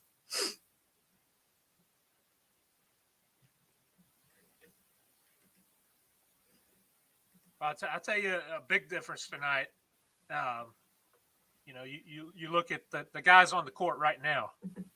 You got 2 guys off, 2 guys off the bench. Did Adu start? No. Okay, so 3 guys off the bench in the lineup right now. 12 points from Fulkerson, 12 points from Ziegler. So that's pretty big time right there. Yeah. 5 points from Adu. So, I mean, there's your 29 points off the bench. Yeah, Chandler 15. Chandler hasn't scored in the second half. So Vescovy 16. James 8. So, I mean, they're getting everything out of 6 guys. So, like I said, though, there's still plenty of time left in this game. You can't stack trips down the offensive end, empty trips. Can't stack those together. Kentucky. It's just kind of. Yeah, I said at one point, I don't think. Oh, here's the question: do we think it's in Thompson Bowling? I mean, my kind of concern is Pearl's had Barnes' number, but yeah. But I said at one point, I said this was the way Tennessee was playing earlier. I said Auburn will come in and run them out of the building. Auburn will have to come in and earn that win. They very well may come in and beat Tennessee, but they'll have to earn it. And yeah, if Adu plays like he does tonight and builds on that, that's going to be big. It's like I said, right before we started tonight. I think the key is start hot. Hit your shots, play sound defense, limit the turnovers. You got to keep guys out of foul trouble. Keep Chandler, Vescovi, Ziegler, keep them out of foul trouble. I think that this team's shown they can play with just about anybody. Yeah. When they play their best. I think, Tim, they were maybe before I left down there, they were trying to fix that gym up where I'd seen it. I used it.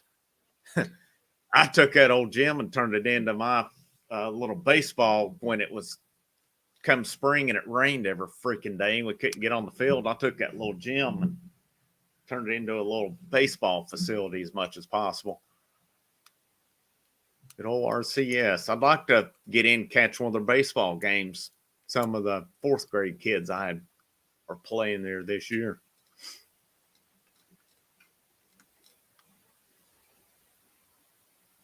Hopefully I can get in up in baseball up in good old Jalen Hyatt and Bryce Thompson country next year a little bit.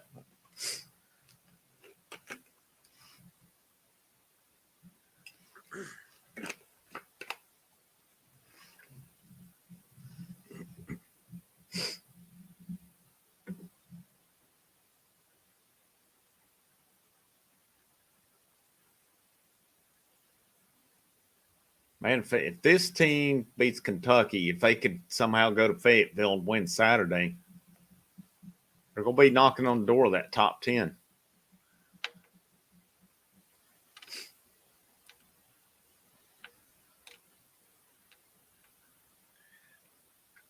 Yeah, Tiffany Fannin, we've said that all along. That's been the thing that this team lacks is consistency night in and night out. Consistency on the offensive end, consistency, from individual effort night in and night out. Not necessarily effort, but just performance. They're starting to figure out who it is, who their guys are now, and I think it took them a long time. Yeah, well, and I think you've got a couple other guys stepping up as well. Yeah. We just talked about Ziegler and Fulkerson off the bench tonight, both over double digits.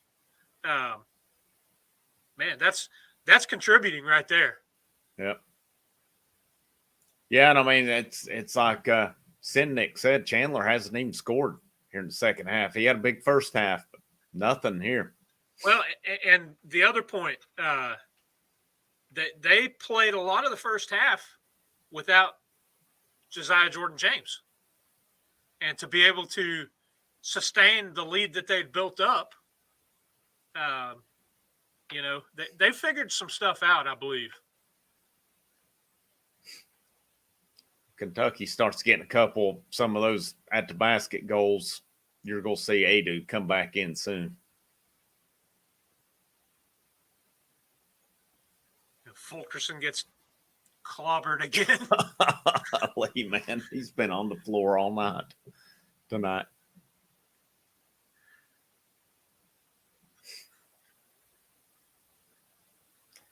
I don't know if it's a Ziegler's team now. I almost think it's James. If I had to pick one guy, I'd say it's James' team. I think, but I don't. In terms of consistency, I still think it's Santee.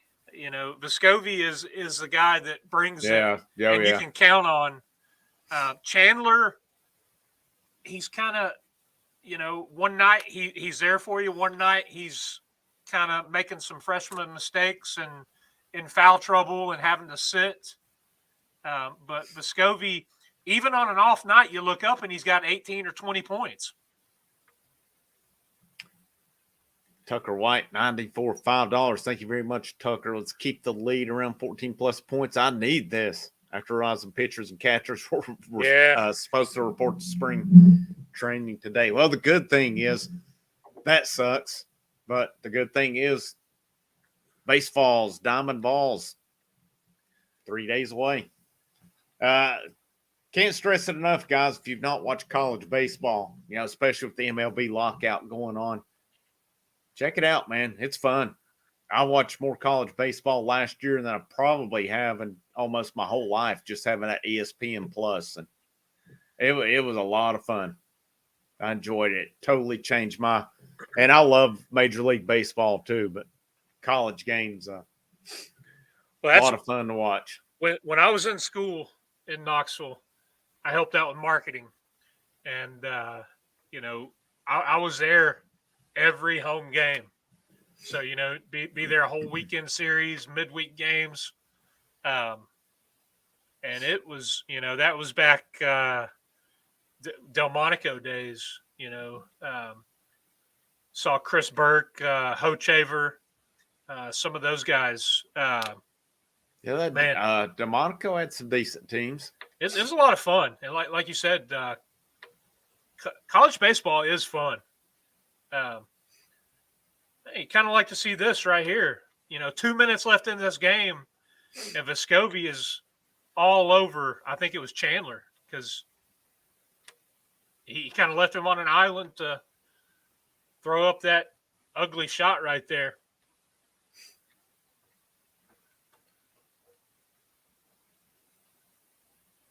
Gotta love seeing guys hold other guys accountable, and even in a game that is in the waning moments that you've got the lead in, they're still fighting. Yep.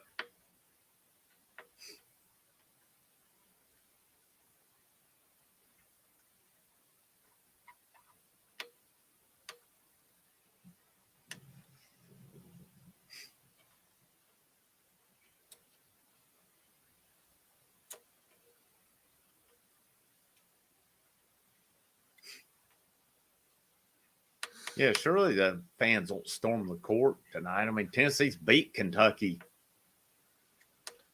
They've beaten them every year for the last few years. It's not. I don't think with Tennessee basketball, there unless they win the national championship, there's not a reason for Tennessee basketball to storm the court.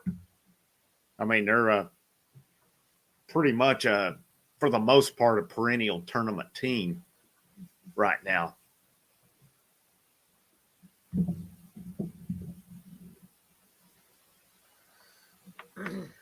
Got to get the ball in and advance it. It's going to come down to hitting foul shots.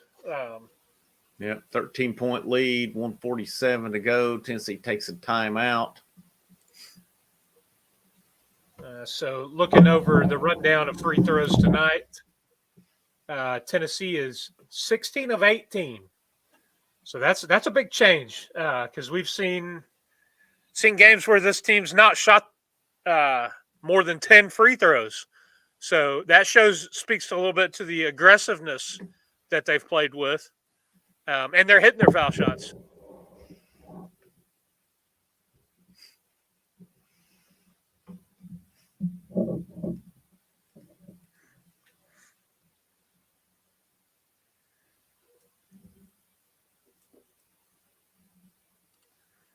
I was looking at. I mean, the big thing for me, second half stats, time with the lead. Tennessee 18-27, Kentucky 0. That's beautiful to see. Beautiful to see. All right, ball in, advanced it. Vescovi's who you want with the ball in his hands.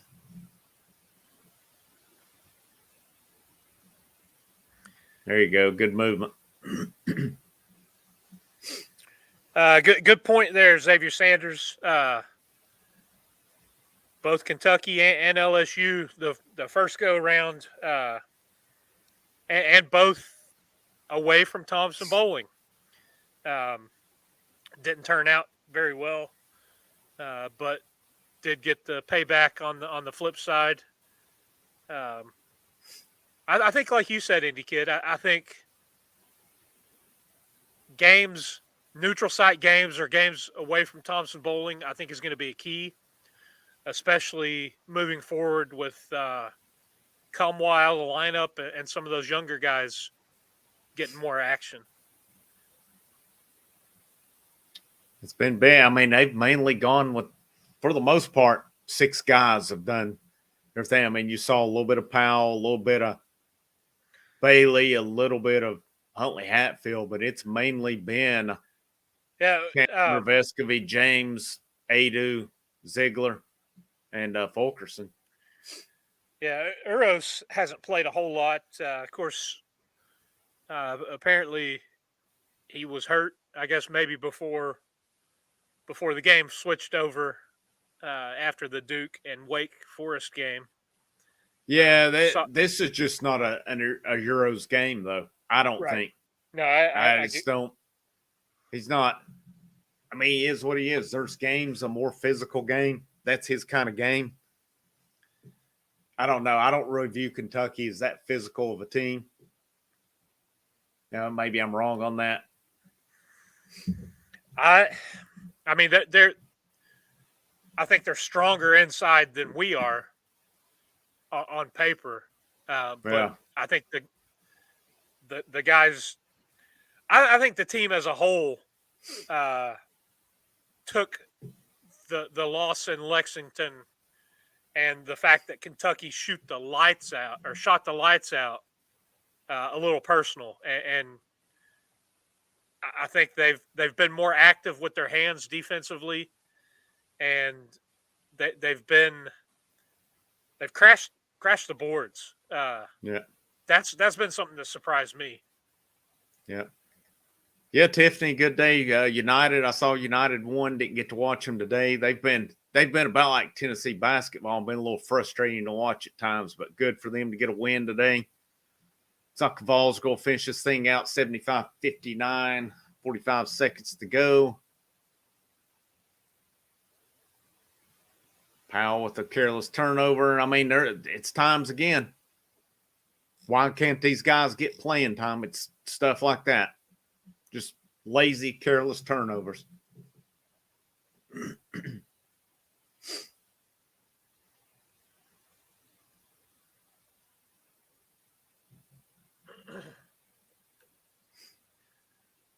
First win versus top 5 since 2019. Yeah, Arizona was just outside the top 5, weren't they? I believe so. I think maybe they were 6th.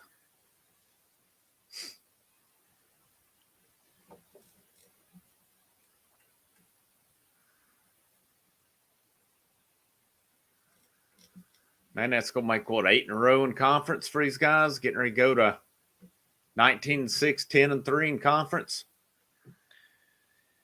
I mean, they've picked up 2 that I didn't, based on how they were playing. Mississippi State, based on how they played on the road, and then the way Kentucky's been playing, the way the first meeting went. Well, this has not really been a close game tonight either. There was a stretch of time, the way they played, that I seriously doubted reaching that 20-win number. Yeah, it was questionable. I did not see it happening with the way they were playing. So, yeah, I mean, you and I talked about it, and we was like, man, this is the way they're playing. Well, and not even just the 20 wins. I questioned, is this actually a team that can reach the tournament? Because it looked questionable. Now, make no mistake about it. They're going to be at 19. The final 5 games are not a walk in the park. You've got Arkansas at Arkansas, at Missouri, Auburn at home, at Georgia, Arkansas at home. Based on 3 of those being road games, and then the 2 coming to Knoxville, it's still a tough 5-game stretch. Right there, 76-63. Nice. This was what you call an ass whooping tonight. Wasn't as bad as first time up in Lexington, but you know what? That's how you bounce back. That's how you return the favor to Kentucky. Love seeing the guys go up in the stands and celebrate a little bit. Yeah, that's a bad thing about doing a a live show. We don't get to hear the crowd tonight. And from what everybody says, it's pretty awesome to see. And this will be our last live watch party. Oh, yeah, let's go right off the air after this. But we need to interview John Shire for 15 minutes. I was getting ready to say that. Why aren't we talking to Barnes? Why aren't we talking to Kennedy Chandler or Zakai Ziegler? Yeah, nice of them. Real nice. We had to wait on it to hear John Shire talk for 10 minutes. But you know what? It's all good. Tennessee with a big bounce back win tonight. Big win. Does this win define their season, or do they continue to build on it, is what I want to see from here. This team's getting hot at the right time. The question is, can they maintain it? I think they're finding what they need, what they're wanting to find, and now you're starting to see some guys step up in addition to it. I think this team's got a lot left in them. Like you said, is this sustainable? Can they continue to play at the level they're playing right now? We've seen multiple times this team has come out and looked like not looked like it. They've come out and they've played with the elite level teams, but then they've come out and looked like hot garbage as well. So, but you got to like the fact that they're 8-1 in the last 9 games. Yeah. So, yeah, I mean the one loss come at Texas, and they were had a shot that night. Every bit in it, yeah. So, 8 straight in the conference. That's big time right there. You know, it doesn't get easier on the road at Fayetteville. At Fayetteville, yep, that'll be tough. I mean, even at Missouri, yeah, I think they should go win that one, but still, yet, that's one of those teams that plays a slow down style of ball. Slow down, and they're tough. They're you're always going to have a tough physical team. Yeah, when you face Conzo's teams. May not be the most fundamental, may not be the best in the world. They will be tough and they will be physical. That's for sure. Yep. I think we're going to wrap this thing up. We've been at you for 2.5 hours. Man, kind of sucks to stop on a streak, but we've 2 watch parties, 2 victories. Pretty cool. Especially when it's over Kentucky. Can't beat that. That's always a good night. But, yeah, good night for Tennessee. Good bounce back win over them. Where do they go from here? Do they sustain? Do they maintain? Do they build on this going forward? The way this team's playing, the way they're figuring things out. We said it back in January. The good thing is it doesn't matter how you're playing in January. It matters come March. We're halfway through February, a little over halfway through February. I want to see this team make some run. I'm curious to see how they play when Auburn comes to town. There's a lot on the line. This is a year I think it would benefit them. I said it earlier in the watch party, to make that run in the SEC tournament. Get those neutral site games that they've had trouble with this year and just build on that and go from there. But any final thoughts on this? Yeah, just piggyback on that. Let some of the young guys get some run time and find their spot within this team. You hate losing a guy like Kamwa, who's been a starter and who was coming around and kind of finding his own, especially on the offensive end. But you look at tonight, the effort you got from Adu. Hats off to that young man. Hopefully there's more bright moments in his future. Great to see. He didn't say the last 8 games were hot garbage. So he said, you want to clarify that one for you all said right. The hot garbage was regarding earlier in the season, correct? I He didn't say it about the last 8. So well, and what I said was this team has played with the elite level and shown they can play with anybody in the country.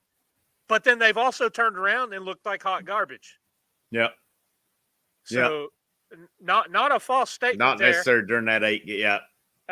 No, this team they found something that's worked. Offensively, like we've been on about, that small 4-guard lineup seems to be what gets this team going.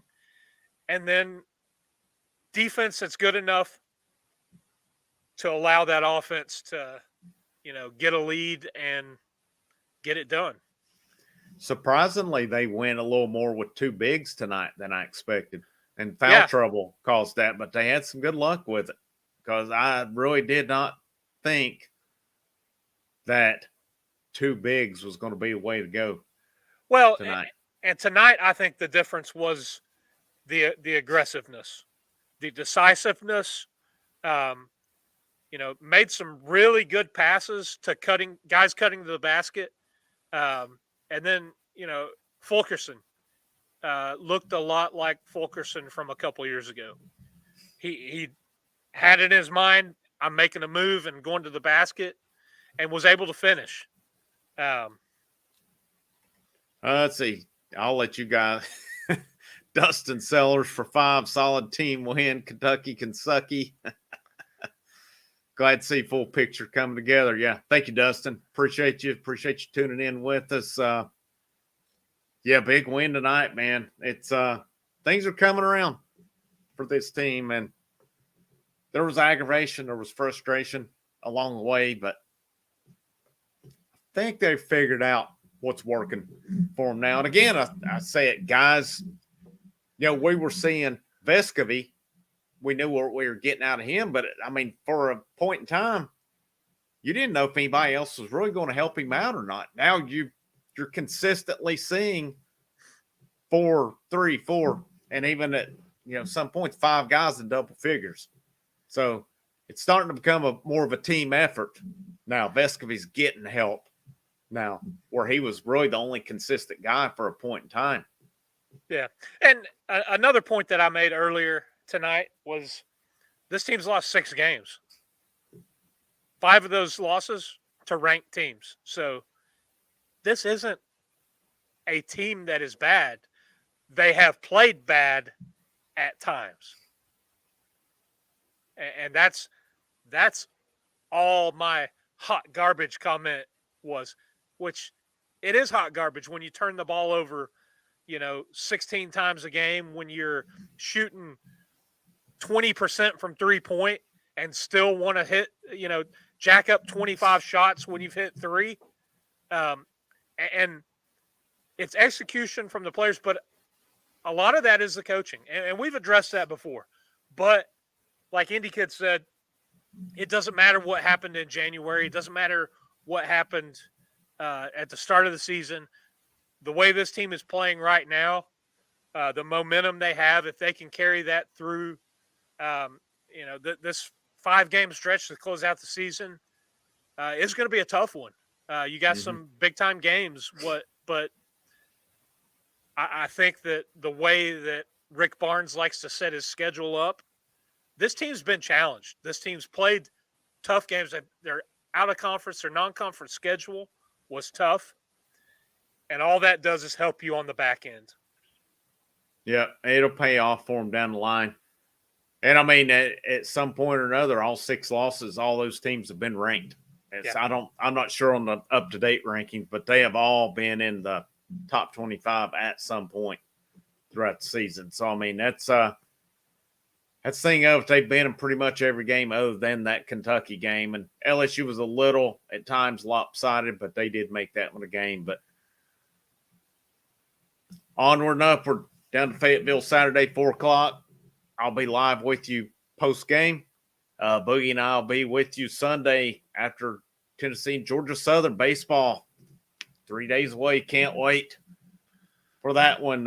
First pitch 4:30 on Friday. So if you've got ESPN Plus, I'm assuming it'll be live on ESPN Plus. He's Dauber. I'm the Indy Kid. This is the Talkin' VAWLS Network. Tennessee 76. Kentucky sucks. They're 63. Like always, Tennessee greater than Kentucky. Have a good evening, guys.